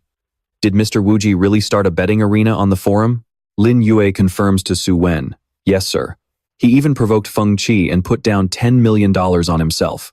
Hearing this, Su Wen orders his men to place another $20 million on Mr. Wuji. Meanwhile, in a beautiful garden, Jiaqi is whining, I don't care. I want to go out and play. Suddenly, the phone in Mu Ly's hand starts buzzing. A notification pops up on his screen. Xiangtian Zuo Huiji just bet $200,000 on Feng Qi, commenting, Go Feng Qi, crush that loser Wuji. Domineering Cucumber also bet $100,000 on Feng Qi, commenting, Go Feng Qi, teach that idiot Wuji a lesson. But those small bets are nothing compared to what comes next. The Su Corporation places a massive $20 million bet on Wuji, and the transaction is successfully processed. Mu Ly sees this and literally bursts out laughing. Seeing him completely ignore her, Jiaqi gets annoyed. Mu Ly, how dare you ignore me? Just as she's about to teach him a lesson, he immediately holds up his hands in defeat. I'm listening. But deep down, Mu Ly seems to be waiting for something, anxiously wondering to himself, is he not here yet? Seeing him block her out again, Jiaqi asks, what are you even staring at? Are you coming with me or what? She starts skipping around the garden, daydreaming out loud. I want to find my Romeo who saved me the other day. Even though I couldn't see his face, his embrace was just so warm. And he can even fly. He must be the most handsomely spectacular guy in the entire universe. But Mu Ly's expression instantly turns serious. He grabs her hand, pulling her toward the house. No way. I can feel a dark presence approaching. Feng Qi is definitely nearby. She snaps back, still clueless. What is wrong with you? If my heel we both here right now, he'd blow you away with a single punch. Mu Ly ignores her complaint and gently slides a jade bracelet onto her wrist, but she wrinkles her nose. Ugh, this is so ugly. I'm not wearing it. Mu Ly has to use his imposing aura to keep her in line. You have to wear it. Promise me you won't be stubborn, okay? This is for your own safety. Blushing at how close he is, her heart skips a beat.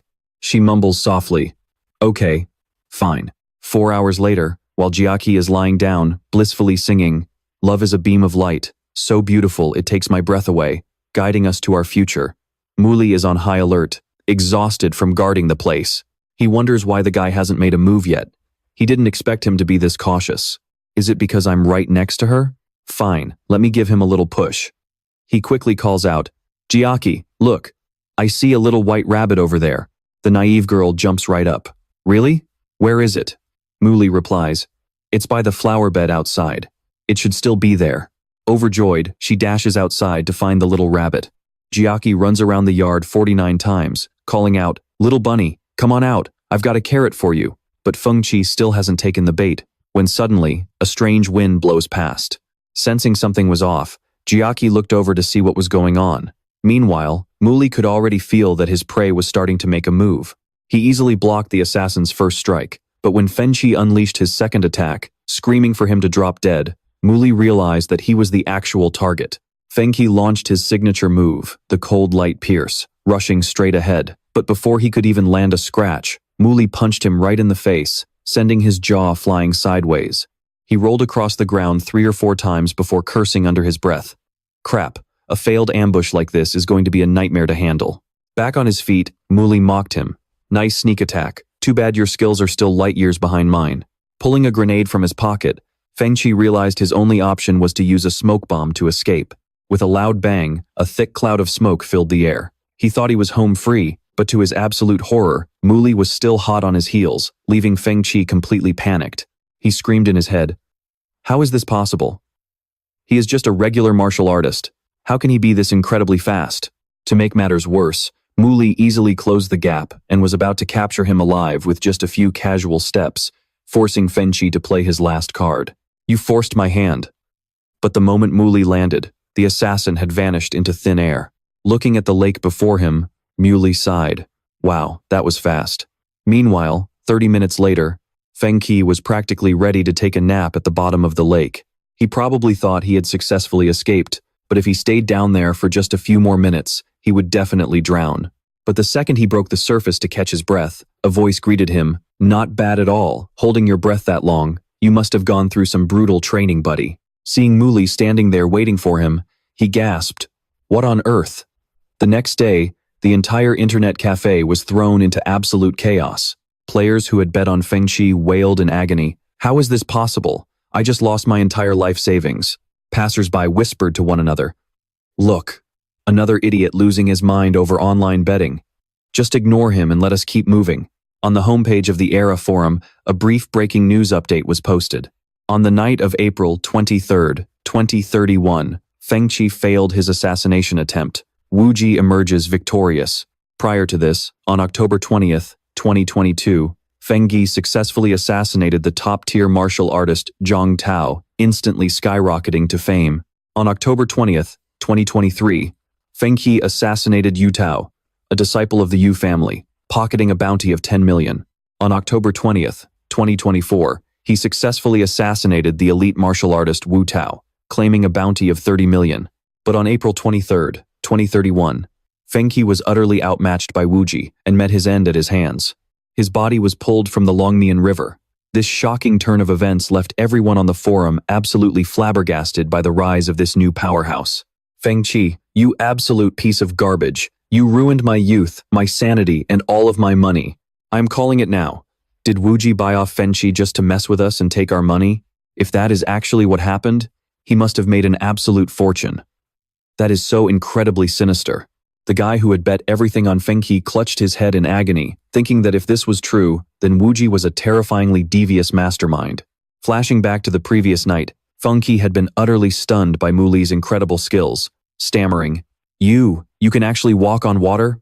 Deep down, he was starting to panic, wondering how he could possibly win against a monster like this. Mu Ly offered a casual compliment. "You are actually pretty good at masking your energy." Seeing an opening, Feng Qi tried to bargain. "Want me to teach you? Pull me up first. This river water is freezing." Mu Ly agreed to pull him out, but halfway through, a sinister smirk crept onto Feng Qi's face as he slipped a hidden dagger out of his sleeve. Gripping the dagger tightly, he lunged straight at Mu Ly, screaming, "Die, you bastard!" To his horror, Mu Ly effortlessly blocked the lethal strike with just a single finger, casually mocking him. "Trying to kill me? You are still way out of your league." Knowing he stood absolutely no chance, Feng Qi kicked off the water and leaped high into the air, screaming in his mind, "How can this be happening?" In a flash, Mu Ly flicked the dagger from his fingers, taking Feng Qi down in a single move. The assassin's lifeless body fell into the water with a loud splash. As Mu Ly calmly walked away, his phone buzzed. He opened it up to find a message from Mok Xin. "When are you coming home, big brother? Mom says she misses you." Reading the message, Mu Ly smiled gently and thought to himself, "Just wait for me. This time, I will never let my family suffer again." Riding the subway later that morning, He stared at the black card in his hand, determined to return home with his head held high. This was the card Jiaki had handed him earlier. Mu Ly, here is the money you won from the forum's bet. A clean 500 million. Make sure you come back quickly after visiting your family. You still have to help me find that mysterious hero from last time. Mu Ly couldn't help but chuckle. If she ever found out that the mysterious hero she was looking for was actually him, yeah, better keep that a secret. Otherwise, she would bug him to death. A moment later, the train's intercom announced that they had reached the final stop. Noticing the girl next to him was still fast asleep, he gently nudged her and said, "Hey, wake up. We are at the end of the line. Everyone else has already left." Outside the station, a group of thugs was waiting and whispering to each other. "Has anyone found the girl from the Yu family yet?" Still nothing. Their leader barked, "A bunch of useless trash. I always have to handle things myself." They marched right up to Mu Ly as the fierce-looking leader smirked. "Well, look who we just found." He threatened in a cold, menacing voice. "You Xiaotong, we meet again. Hand over the regenerative serum created by the Grand Alchemist, and we might just let you live." Turning to Mu Ly, a girl named Xiaotong said, "Go, it is too dangerous here." Meanwhile, Wu Hong, completely ignored, barked in anger. "How dare you whisper to each other right in front of me?" Showing quick reflexes, Xiaotong grabbed Mu Ly by the hand and fled, while Wu Hong declared, "None of you are getting away today. Get them. That brat is holding the resurrection serum." Xiaotong told him, "I will hold off Wu Hong. You take this chance to run. I am doing this because I do not want an innocent person losing their life because of me." Wu Hong quickly caught up. He released a menacing, claw-like aura and warned, "You had better worry about your own life first." Instinctively, she pushed Mu Ly aside and pulled out her defensive shield. She said, "I will not let you have your way." However, her power was still a bit lacking compared to his. As Xiaotong's shield shattered to pieces, he became even more arrogant, shouting, "The little genius of the Yu family certainly lives up to her name. But facing me, Wu Hong, you only have one fate, death." Showing zero mercy, he delivered a brutal punch straight to her stomach. Mu Ly witnessed everything but had remained silent the entire time. Wu Hong snatched the vial from her and sneered. "Legend has it that this resurrection serum can bring the dead back to life. Too bad your old man will not live long enough to use it." Defeated by Wu Hong's strength, Xiaotong blamed herself, thinking, "Grandfather, I am so sorry. I am useless." Meanwhile, he barked demandingly at Mu Ly. "Hey kid, did I say you could leave?" Out of kindness, Xiaotong urged him, "Run, quick. You cannot handle Wu Hong Eagle Claw Fist. You are just an ordinary guy." Unfortunately, Mu Ly path was already blocked by several of Wu Hong goons. They yelled, "Trying to run? Die!" But without even getting his hands dirty, he effortlessly sent them flying. He even gave them a look of utter disdain, murmuring, "Just a bunch of annoying flies." Wu Hong watched in shock as the kid easily took down 4 or 5 of his men at once. Stunned, he decided to charge in and teach the kid a lesson himself. But Mu Ly only needed a single punch to completely demolish Wu Hong. The devastating, explosive blow sent him crashing all the way from the front of the train to the very back, accompanied by the loud shattering of glass. Horribly injured and spitting out a mouthful of blood, Wu Hong stammered, You are a martial venerable. In this entire Jinhu province, the only martial venerable is Lu Wusheng of Longshan. But at your age, could you be Huang Fuyun, who is about to break through to the martial venerable realm?" Mu Ly simply replied in a cold tone, "Never heard of them." He then turned to Xiaotong and asked, "Hey, are you okay?" She confirmed, "I am fine." Wu Hong quickly handed back the resurrection serum and frantically begged for forgiveness. "Please forgive me. I failed to recognize a true master." Once it was over, she said, "This resurrection serum is extremely important to me. Could you give it back?"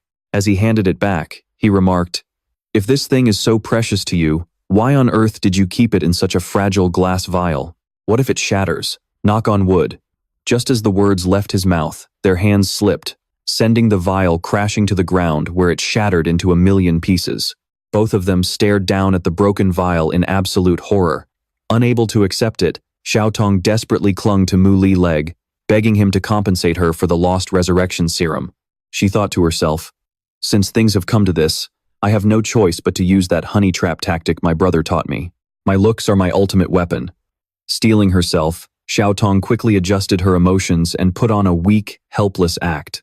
What am I going to do now? That resurrection serum was the only thing that could save my grandfather. Mu Ly generously replied, "Do not worry, I will make it up to you and save your grandfather." Hearing this, Xiaotong immediately grabbed his arm and cheered, "That is wonderful, thank you so much." She secretly rejoiced, thinking, "My brother's advice really worked. I just found myself a perfect lifesaver." But who was fooling whom? Mu Ly glanced at her and thought to himself, "She certainly looks confident." As they stepped out of the station, someone was already waiting for them. It was Xiao Xiong, 27 years old, the older brother of Xiao Tong. He looked curiously at the young man walking with his sister. Feeling awkward, Xiao Tong replied, "Brother, let us get in the car first." During the ride, no one uttered a word, making the atmosphere incredibly tense. To break the ice, Xiao Zhong finally asked, "Sis, did you get the resurrection serum?" Knowing she could not hide it anymore, Xiao Tong stammered, "Well, it is a long story." Xiao Xiong nearly jumped out of his seat. "What? The resurrection serum broke?" The BMW swerved sharply, making Xiao Tong scream. "Drive carefully, will you?" A short while later, they arrived at the Yu residence. Right at that moment, the two chief doctors could only shake their heads in defeat. They told the siblings, "Master Yu is really not going to make it." Hearing this, tears welled up in Xiao Tong's eyes, and she rushed inside. Outside, Xiao Xiong buried his face in his hands, consumed by grief and guilt. What now? The resurrection serum is gone. Just like her brother, Xiao Tong was in a desperate panic. She burst into the room and cried out, "Grandfather!" Seeing her return, Yu Feng was overjoyed.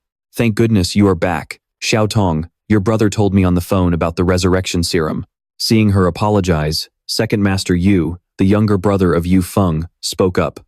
"I told you we should not have let Xiao Tong go.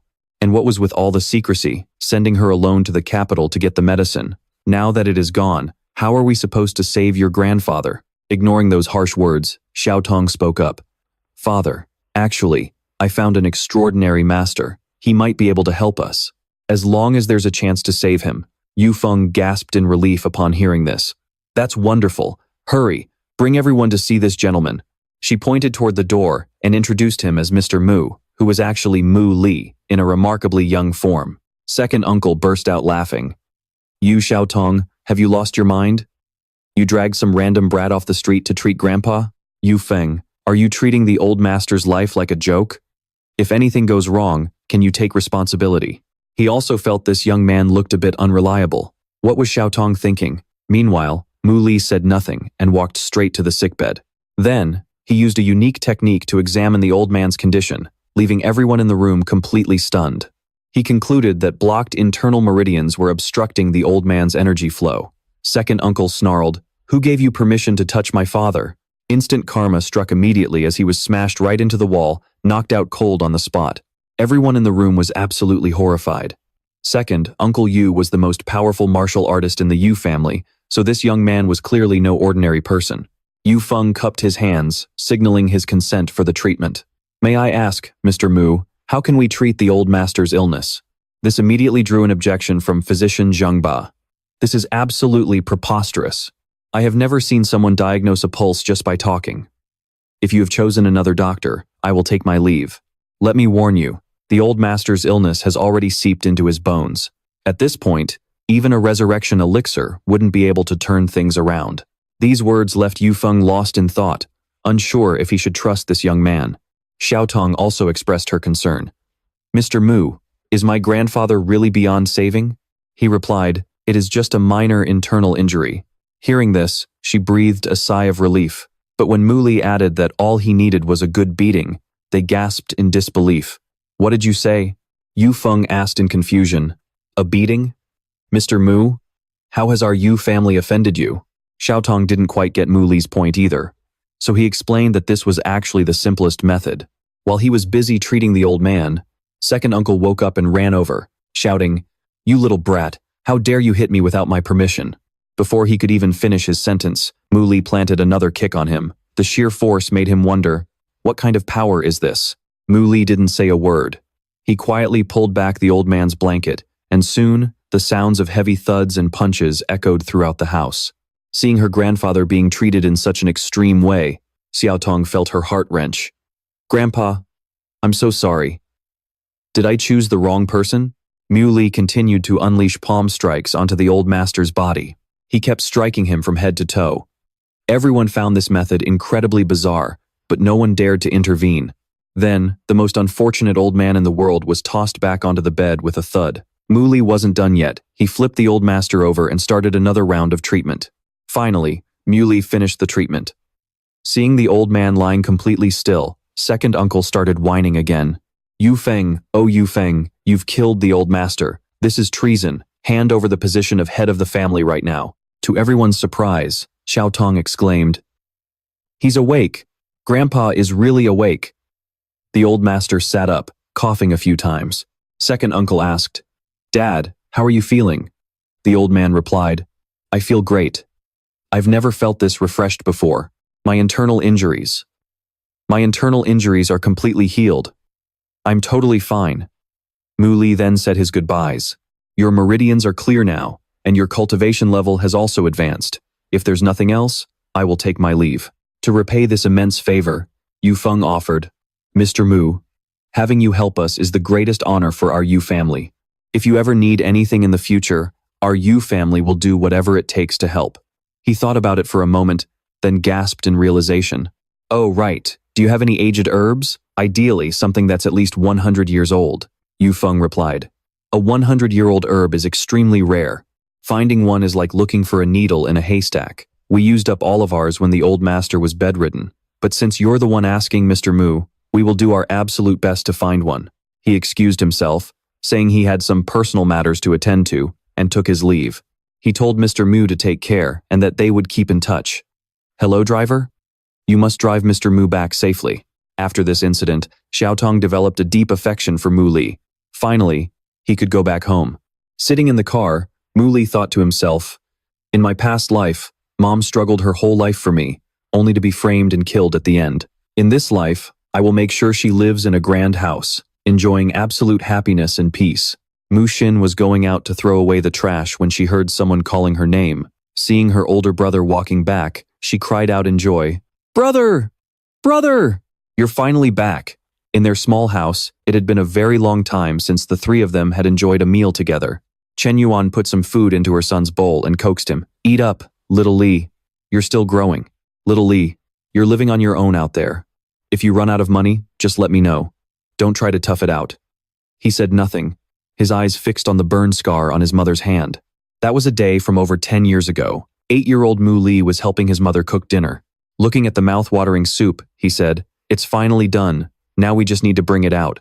But Mu Ly was still too small. He couldn't even lift the heavy pot of soup. It was that bad.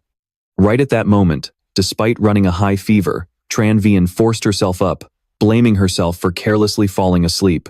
She thought, "I have to cook dinner." But as soon as she walked into the kitchen, she saw her son clumsily messing around with a boiling pot of soup, about to fall.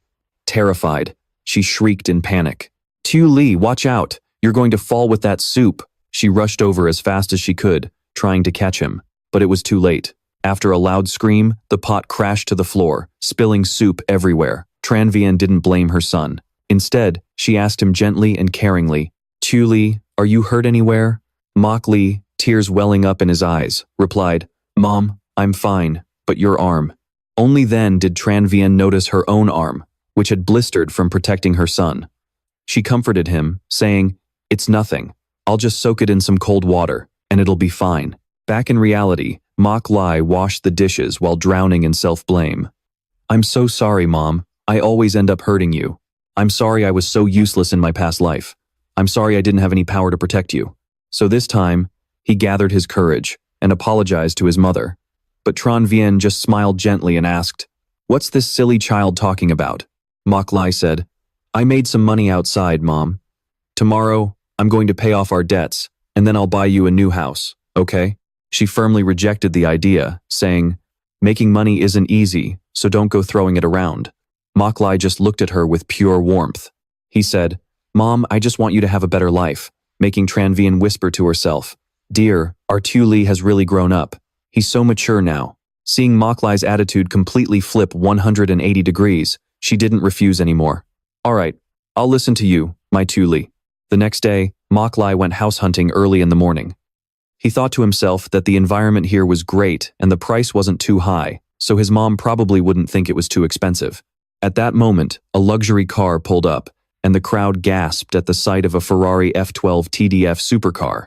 Wow, rich people really are on another level. A girl named Chu Mi stepped out of the car, her voice dripping with sweetness. Honey, I think this building looks pretty good. The man with her was Chu Van Dat, 35 years old, the product director of Hong Hai Company. His tone was 3 parts doting and 7 parts overbearing. If you like it, babe, then it's yours. Watching them together, some nearby bystanders couldn't help but whisper. Look at that. Even a fat, ugly guy like him can get such a hot girlfriend. Money really talks, doesn't it? Chu Mi glanced over and scoffed with sheer contempt. A bunch of losers. Meanwhile, inside, a sales agent was assisting Mok Ly. Our company has heavily invested in developing this prime location for the Jiangtan Mini Garden, which is absolutely top tier. The environment here easily rivals any 4-star resort, and it has excellent transportation links. Our residential building has received a massive wave of positive feedback.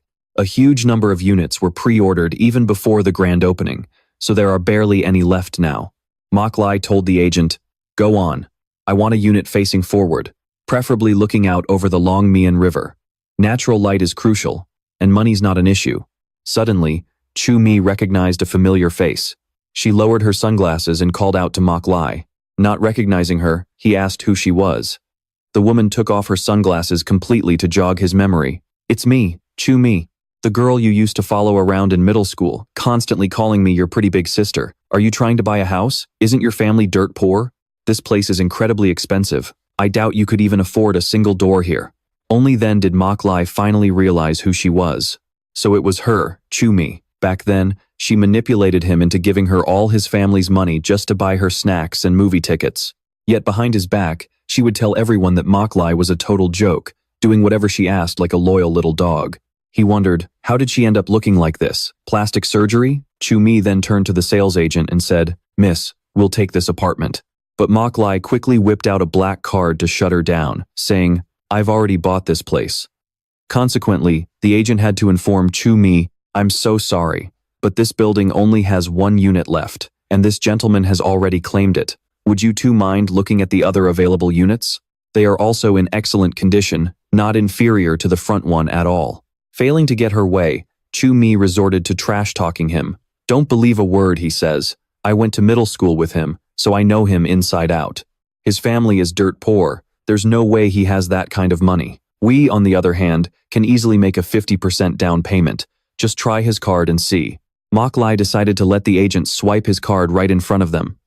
But as soon as the card was swiped, the machine beeped, signaling an error. The agent gave Mok Ly an awkward look and said, "The transaction failed, sir. Is there perhaps an error with the PIN?" Seeing this, Chu Mi became even more smug and arrogant. "See? I told you so. He's just putting on a show. There's no way he actually has that much money." Mok Ly figured it might be an issue on the bank's end. "Let me just transfer the funds through my phone then." Sure enough, the wire transfer of 5 million yuan went through successfully. The sales agent announced, "The transfer is complete. Congratulations, sir. You're now our newest homeowner." Fuming with anger, Chu Mi wondered, when did that broke loser get so rich? She quickly turned to whine to her partner. "Honey, I don't care. I want this exact house." Completely wrapped around her finger by her youthful charm, Chu Dat agreed. "Anything you want, Mir." With that, he called over a sales agent named Vuong Quiet Duke, who was the housing sales manager. The manager ran over with a groveling smile and replied, "Director Chu, what brings you here today? You should have let me know in advance, without telling me a single word beforehand." He explained, "I just wanted to buy a house. I didn't mean to trouble you. But since your subordinate was so stubborn, I had no choice." Afraid of losing a VIP customer, the manager quickly chimed in, "Of course there's a way. How could we be out of options?" Chu Dat said slyly, "Then I'll be troubling you." The manager then walked over to Mok Ly and proposed, "Young man, let's make a deal. If you let him have this apartment, we'll arrange another one for you and give you a 20% discount. How does that sound?" But Mok Ly shook his head flatly and refused, which made the manager raise his voice offensively. "Young man, don't do this the hard way. You need to know that this building belongs to the Du family real estate. The Beizhou Du family, have you heard of them? We have the right to not sell you a single apartment." Just then, Hugh Hung and a few assistants happened to walk by. "Send me the meeting documents later." "Yes, President Du." While the assistant was reporting that the progress of their Jiangjin residential project was doing very well, Hu Heng suddenly glanced over at the arguing pair and recognized Mr. Mok. Meanwhile, the manager was threatening him. Out of respect for the Du family, you must give up this apartment.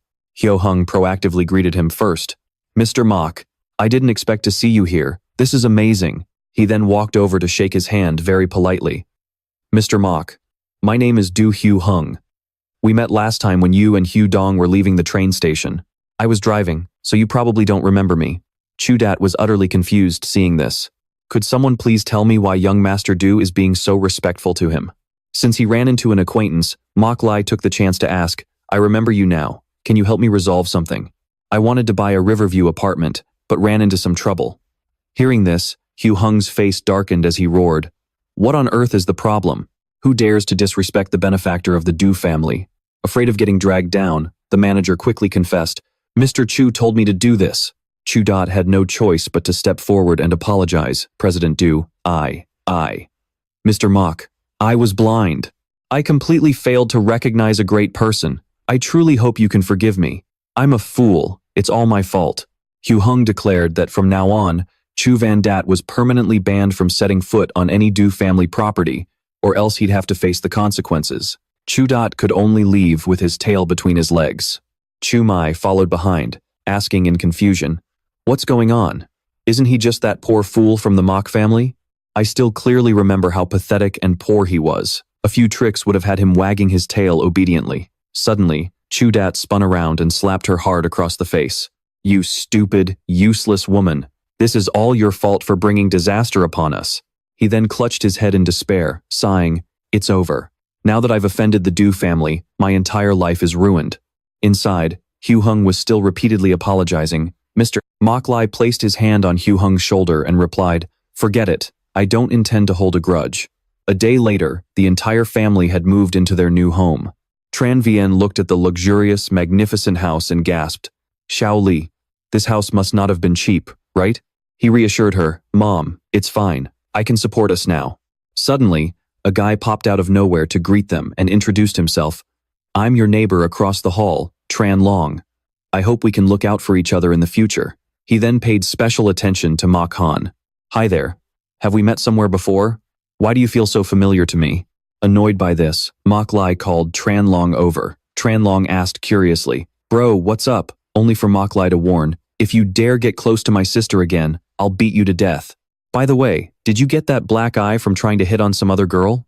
Hearing that, Tran Long lowered his voice mysteriously. Bro, since you guys have already moved in, I don't mind telling you what's going on around here. Once Mok Ly gave him the green light, he leaned close to Mok Ly's ear and whispered, This house is haunted. Tran Long explained, The very first day I moved in, I already felt something was off. I kept feeling a chill down my spine, like some eerie wind was blowing. That night, it was pouring rain with fierce winds and loud thunder. I was lying in bed when suddenly a woman hugged me from behind. She was trembling and saying she was scared, which scared the absolute life out of me. Since I live all alone, I screamed, kicked her off the bed with all my might, grabbed the nightstand lamp, and started beating her wildly. After that, I don't really remember what happened next. Knowing Tran Long was holding back, Mok Ly saw right through him and intentionally pressed. You don't remember? So Tran Long confessed. Well, the next day, she brought a whole gang of people to beat me up, demanding double the service fee and medical bills. Finding it completely ridiculous, Mok Ly gave him a hard flick on the head and said, Are you out of your mind, man? Did you drink too much? Tran Long frantically explained. Wait, I'm not even finished yet. The night after I got beaten up, I was woken up by a knocking sound on my window. I got up to look and saw a female ghost with black hair and a white dress wailing miserably. She kept crying, Let me in. After that, all sorts of strange things started happening. The lamp would suddenly turn off, the faucet would turn on by itself, and I could even feel a cold breeze blowing right by my ear. On top of that, it even smells like garlic, so my only option is to sell this place. Hearing this, Mu Ly realized that if he did not deal with this problem right away, it would definitely cause trouble for his mother and Mu Han. So, he made up his mind and said to Chen Long, Hey buddy, how about you stay at a hotel tonight? Just hand over the keys. I will crash at your place tonight, and I guarantee you everything will be completely sorted out by tomorrow. No one will ever dare to mess with you again." Hearing that, Chen Long eagerly pulled out the keys and handed them to Mu Ly, replying excitedly, "Really? That is amazing. I have finally found my savior." Later that night at Chen Long's place, Mu Ly kept himself wide awake. Using his professional skills, he instantly sensed that the female ghost had arrived. Sure enough, within the blink of an eye, her chilling aura completely filled the room. Rather than backing down, Mu Ly took the initiative to speak to her. "Excuse me, it is the middle of the night. May I ask what exactly you are trying to do?" The female ghost, looking incredibly gloomy, replied, My legs. They are gone." At that moment, a freezing gust of wind whipped through the window. She stared at him and asked, "Can you give me yours?" Mu Ly remained completely unfazed, calmly asking, "And why on earth should I give them to you? Do you even have shoes to wear?" For the first time ever, Xiaobai met someone who was not terrified of her, and she was completely frozen in shock. The room fell into an eerie, dead silence. Mu Ly casually lay back down on the bed and said, "Well, if you do not have anything else to say, I am going back to sleep." Furious, Xiaobai went into full attack mode, snapping, "If you will not give them to me, I will just take them by force," and lunged straight at him. After a quick and brutal scuffle, Xiaobai ended up with a giant bump on her head. Sitting on the floor, she began to throw a tantrum, crying, "What is wrong with you? Who beats up a ghost? And you hit so hard too! I am going to bite you to death." But Mu Ly simply grabbed her hand and pressed a surge of spiritual energy straight into her forehead. In an instant, Xiaobai reverted to her original form, a beautiful young girl with her hair neatly tied up, looking completely harmless and not scary at all. Feeling a bit embarrassed, she mumbled, Why are you not afraid of me?" Mu Ly nonchalantly replied, "Why should I be? It does not seem like you are actually malicious. So why are you running around scaring people? What is your name, and where are you from?" Refusing to cooperate, Xiaobai turned her head away and snapped, "Why should I have to tell you anything?" But the moment she saw Mu Ly raise his hand, preparing to give her another beating, she immediately spilled everything. Fine. My name is Zhang Xiaobai. 2 years ago, I was just a freshman at Bizhou University. Back then, this area was still under construction and was basically an abandoned site. One day, I took a shortcut through here, but I accidentally fell into a deep pit. Both of my legs were broken, and there was absolutely no one around to help me. I lay there clinging to life until nightfall, when I finally passed away. Mu Ly went quiet for a moment, processing this, before asking what she was thinking about right before she died, or if there was anything she had left unfinished. Choking back tears, Xiaobai sobbed. "When I was little, my parents fought constantly before they finally got a divorce. My mother took my older sister and left, while I had to stay with my father. He was a heavy drinker and a gambler, and he beat and abused me constantly. Back then, my sister would sneak out to visit me and bring me delicious food. Later, when I was in middle school, my father drowned in a lake after getting heavily drunk. My mother could not afford to raise another child, so it was my sister who dropped out of school and worked part-time jobs just to pay for my education. She is the most wonderful sister in the world. Right before I died, I was so terrified. I really did not want to die. She worked so hard just to get me into Beizhou University. I have not even had the chance to repay her or give her the comfortable life she deserves. How could I just die like that? I could not. Once I became a ghost, all I wanted was to fly straight to her side to see how she was doing. But before I could get very far, my soul started to fade away. So I had no choice but to linger here, unable to go anywhere else. I just want to see her, even if it is just for a second." Hearing her story, Mu Ly felt a deep pang of sympathy for the poor girl. He spoke gently to Xiaobai. "I have a way to help you leave this place." Stunned, she asked, "Are you serious? Can you really get me out of here?" The desperate hope in Xiaobai's eyes made it clear she had been waiting for this for a very long time. Mu Ly explained, "On the Ziwei star, in the cultivation world, when cultivators lose their physical bodies, they can continue their training by seizing another's body or by reconstructing a new one using heavenly treasures.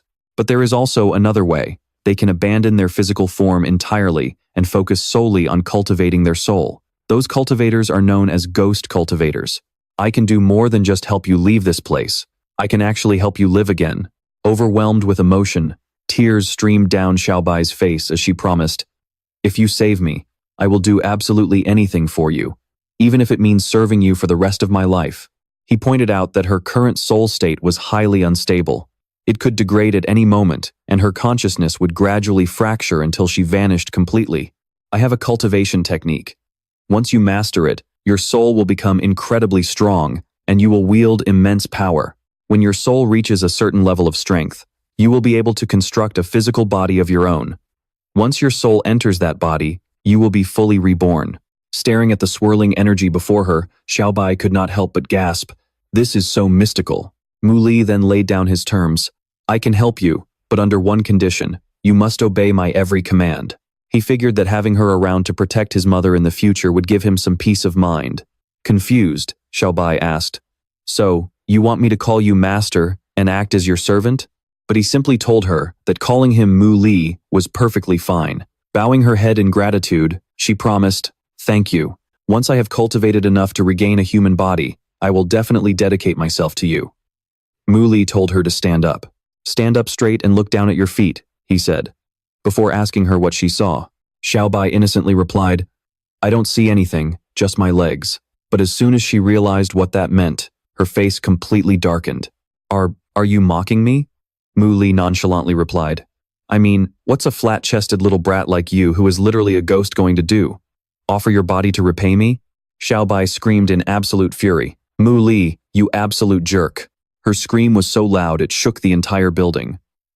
People panicked and started shouting to one another. What's going on? Is this an earthquake? Hurry, get out of here. The next morning, when Mu Ly opened his door and stepped out, Chen Long, who had been waiting outside, eagerly rushed over to him. Hey bro, are you okay? Did you meet that thing last night?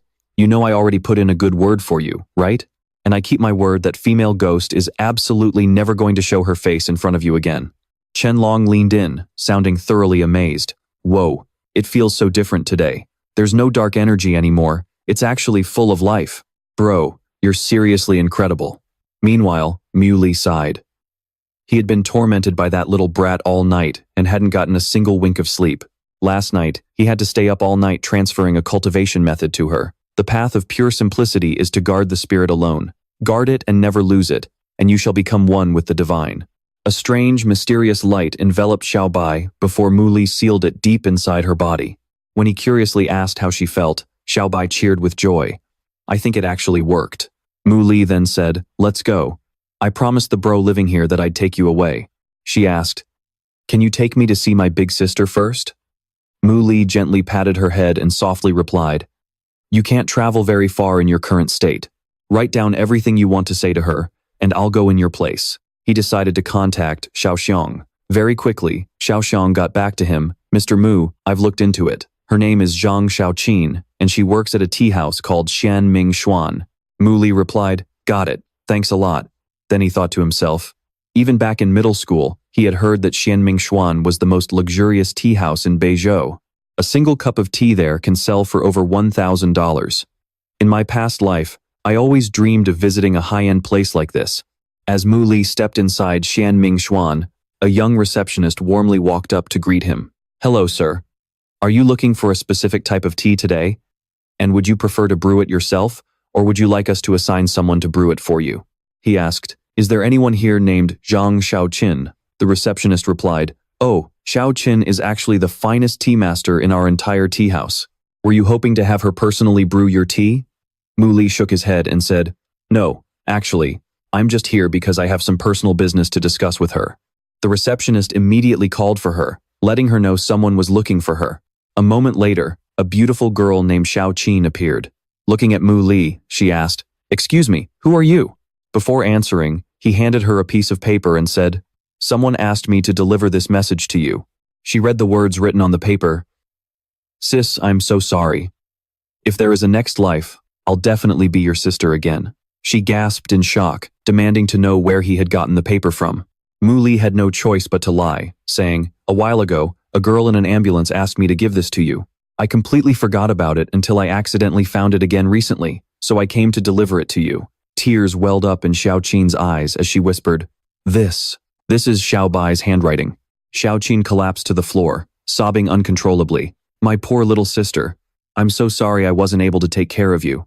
Mu Ly understood this feeling better than anyone.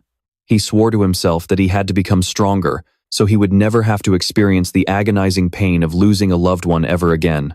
Right at that moment, the owner of the tea house rushed over and urged, "Zhang Xiaoqin, hurry up. Two very important guests have just arrived. Get ready and go upstairs to brew tea for them right now." Crying, she pleaded, "I'm so sorry, boss, but I'm really not feeling well today. Could you please have someone else do it?" But Ming Xuan snapped, "Stop playing the weak card. Even if you aren't feeling well, suck it up and go upstairs to serve those two VIPs. Once you're done, I'll let you go home and rest. How does that sound?" She still shook her head, saying, "I'm truly sorry, boss, but in my current state, I really cannot brew tea properly." Losing his patience, Ming Xuan yelled, "Zhang Xiaoqin, are you trying to quit your job or what?" Wanting to do one last favor for Xiaobai, Mu Ly decided to step in. "Let her rest. I'll go brew the tea instead." Ming Xuan looked at this stranger skeptically. "You? Do you even know how to brew tea? It's not as simple as you think." He assured the boss, "Just let me go. I've learned how to brew tea from Xiaoqin."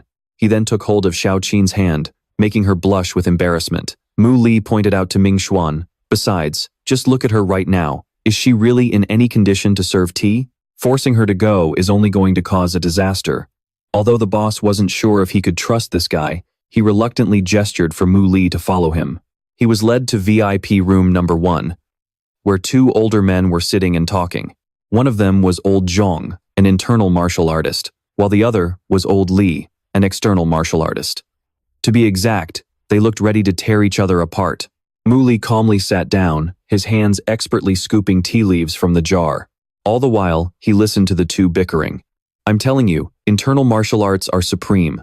With enough internal power, you can achieve things that external martial artists can only dream of. Like hell it is, just relying on internal energy, as if internal energy is infinite. External martial arts are the real deal. So forging strong bones and muscles is all about building up this physical vessel. As long as your inner energy doesn't run dry, your strength will be absolutely endless." Old Chung couldn't hold back anymore. He jumped to his feet to argue, "Old man Ly, do you even know a single thing? Did I ever say we only rely on inner strength?" But right in the middle of their tense argument, he suddenly caught a whiff of a very unique aroma from today's tea. Old Chung turned his head to look at Mu Ly. He quietly studied the young man. Before long, he found himself completely captivated by the faint aroma of the tea, which carried a sense of pure, calm elegance. It felt as if he were drifting through a gentle, open sea of clouds. Old Chung lifted the teacup and took a sip. Suddenly, an electric wave of pure relaxation surged through his entire body. The feeling made him feel so weightless, so free from worldly cares, that he wanted to do a flip off a waterfall and bathe like an immortal right then and there. Old Ly took a sip of his tea and quickly noticed the difference too. "Young man, your tea brewing skills are truly outstanding. I'm highly impressed. You must have studied the martial arts yourself, haven't you? Tell me, do you think external martial arts are stronger than internal ones?" That question hit a nerve, making Old Chung throw another fit of rage. Even if this kid knows a thing or two, how deep could his understanding of martial arts possibly be at his age? You're clearly just putting him on the spot. Besides, internal martial arts are clearly much deeper than external ones. With that, the two old men started bickering loudly all over again. One insisted external was stronger, while the other claimed internal reigned supreme. Mu Ly watched them with an exhausted sigh. Why were they at it again? No wonder the tea house staff found them so difficult to deal with. He finally spoke up on his own initiative. "If you want my honest opinion, neither of you is correct." Ming Xuan, who was eavesdropping outside, suddenly noticed it had gone dead silent inside. He muttered to himself, "Why is it so quiet all of a sudden? Nothing went wrong, right?" Meanwhile, Xiaojin was quietly praying that Mu Ly could handle the situation. The two old men stopped bickering and turned their attention to questioning Mu Ly instead. Well, who would have thought? After all our endless arguing, we'd be completely dismissed with a single sentence from you, young brother. May we ask what brilliant insights you have? We're all ears. Mu Ly calmly explained his perspective to them. Whether it's internal or external, each path has its own strengths and weaknesses.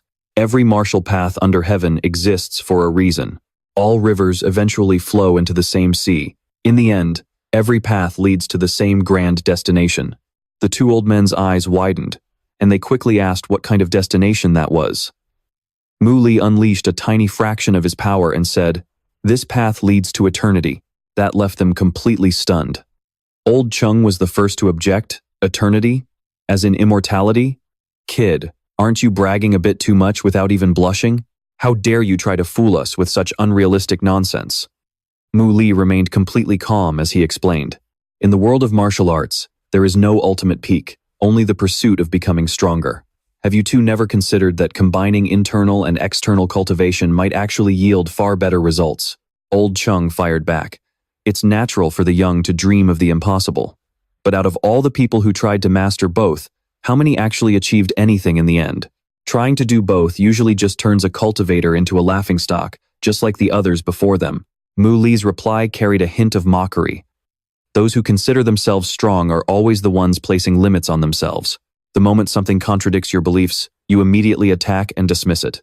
Having said that, he channeled his inner energy toward a willow branch outside the window. Old Ly asked him what he was doing. Mu Ly didn't say a word, only thinking to himself, I guess I'll just have to use raw strength to make them believe. Using his inner strength, he easily plucked a single willow leaf from a distance and then sent it flying with immense force. Old Chung and Old Ly, who were both nearly 70 years old, had never witnessed anything like this in their entire lives. They both stammered, completely lost for words. He used the flying willow leaf as an example of internal power, then drove a spoon straight into the table, splitting it clean in half to demonstrate external power. This display absolutely terrified the two old men. Stunned by his immense inner power and flawless control, they gasped, You're a martial venerable. While Mu Ly maintained a polite smile, he was laughing bitterly on the inside. A martial venerable? Seriously, these guys are really underestimating me. Knowing he had crossed paths with a true master, Old Chung quickly offered his apologies. Young brother. No, master. Please forgive us. We were blind to your greatness and spoke so foolishly. Mu Ly gently told them they were overreacting, adding, I only wanted to show you that mastering both internal and external paths is indeed possible. Old Chung respectfully cupped his hands, eager to know the esteemed master's name. Mu Ly politely replied, Please, no need for such formalities. My last name is Mu, and my first name is Mu Ly. The old man suggested, Master Mu, with a status like yours, why would you ever stay in a tiny tea house like mine?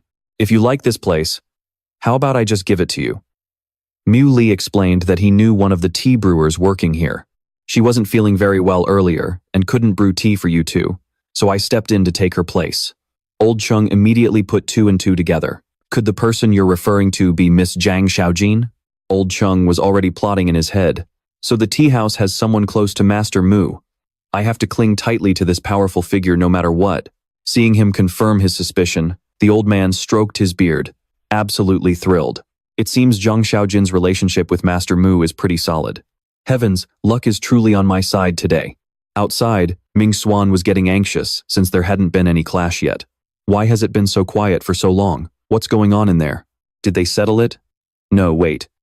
What if something went horribly wrong and those two powerhouses are about to blow their tops?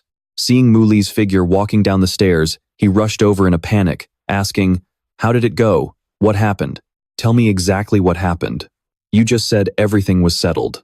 Well, I debated with them for a bit, and I finally managed to convince them. Min Hien still couldn't believe it. How on earth was that settled? Just what kind of backgrounds did those two have? Who gave him the guts to even argue with them? Right at that moment, Mok Ly took his leave, saying, If there's nothing else, I'll be heading out first. Min Hien had no choice but to go up and handle it himself, muttering along the way, Damn it, I'm screwed. My job is definitely on the line today. He stood before them, bowing deeply to apologize, saying, Please forgive me, distinguished guests. That kid is just a new tea brewer who doesn't know the rules. Don't worry, sirs. I'll go downstairs right now and teach him a lesson, dock his pay, and kick him out of here. Old Ly turned and whispered a warning. Old man Trung, if Master Mok happens to hear what your tea house staff just said. Before Min Hien could even figure out who this Master Mok was, the teacup on the table suddenly flew off, and the entire tea table smashed right in half. Old Trung's face went completely pale as he panicked. Oh God, please tell me he didn't hear that. To be absolutely safe, he stood up and roared. I think you don't need that mouth of yours anymore. The one who needs to get the hell out of here is you. Old Ly chimed in. Master Mok is that very kid you just mentioned. Hearing this, Min Hien stood there completely dazed, having absolutely no idea what just went down in the tea room. Old Trung warned him. You better remember this. Next time Master Mok steps foot in this tea house, you treat him with the utmost respect. If anything goes wrong again, I'll hold you personally responsible. And another thing, that girl Truong Tu Can isn't bad. From now on, she's the one in charge of this tea house. Meanwhile, in another corner of Tianminhien, Tio Can still couldn't hold back her tears. Whenever I think of my sister, it hurts so much. Hearing this, Mok Ly comforted her. Your sister said that being your sister in this life was her greatest happiness. Don't be too sad. Who knows? Maybe you two will meet again in the future. But she just replied, you don't have to comfort me.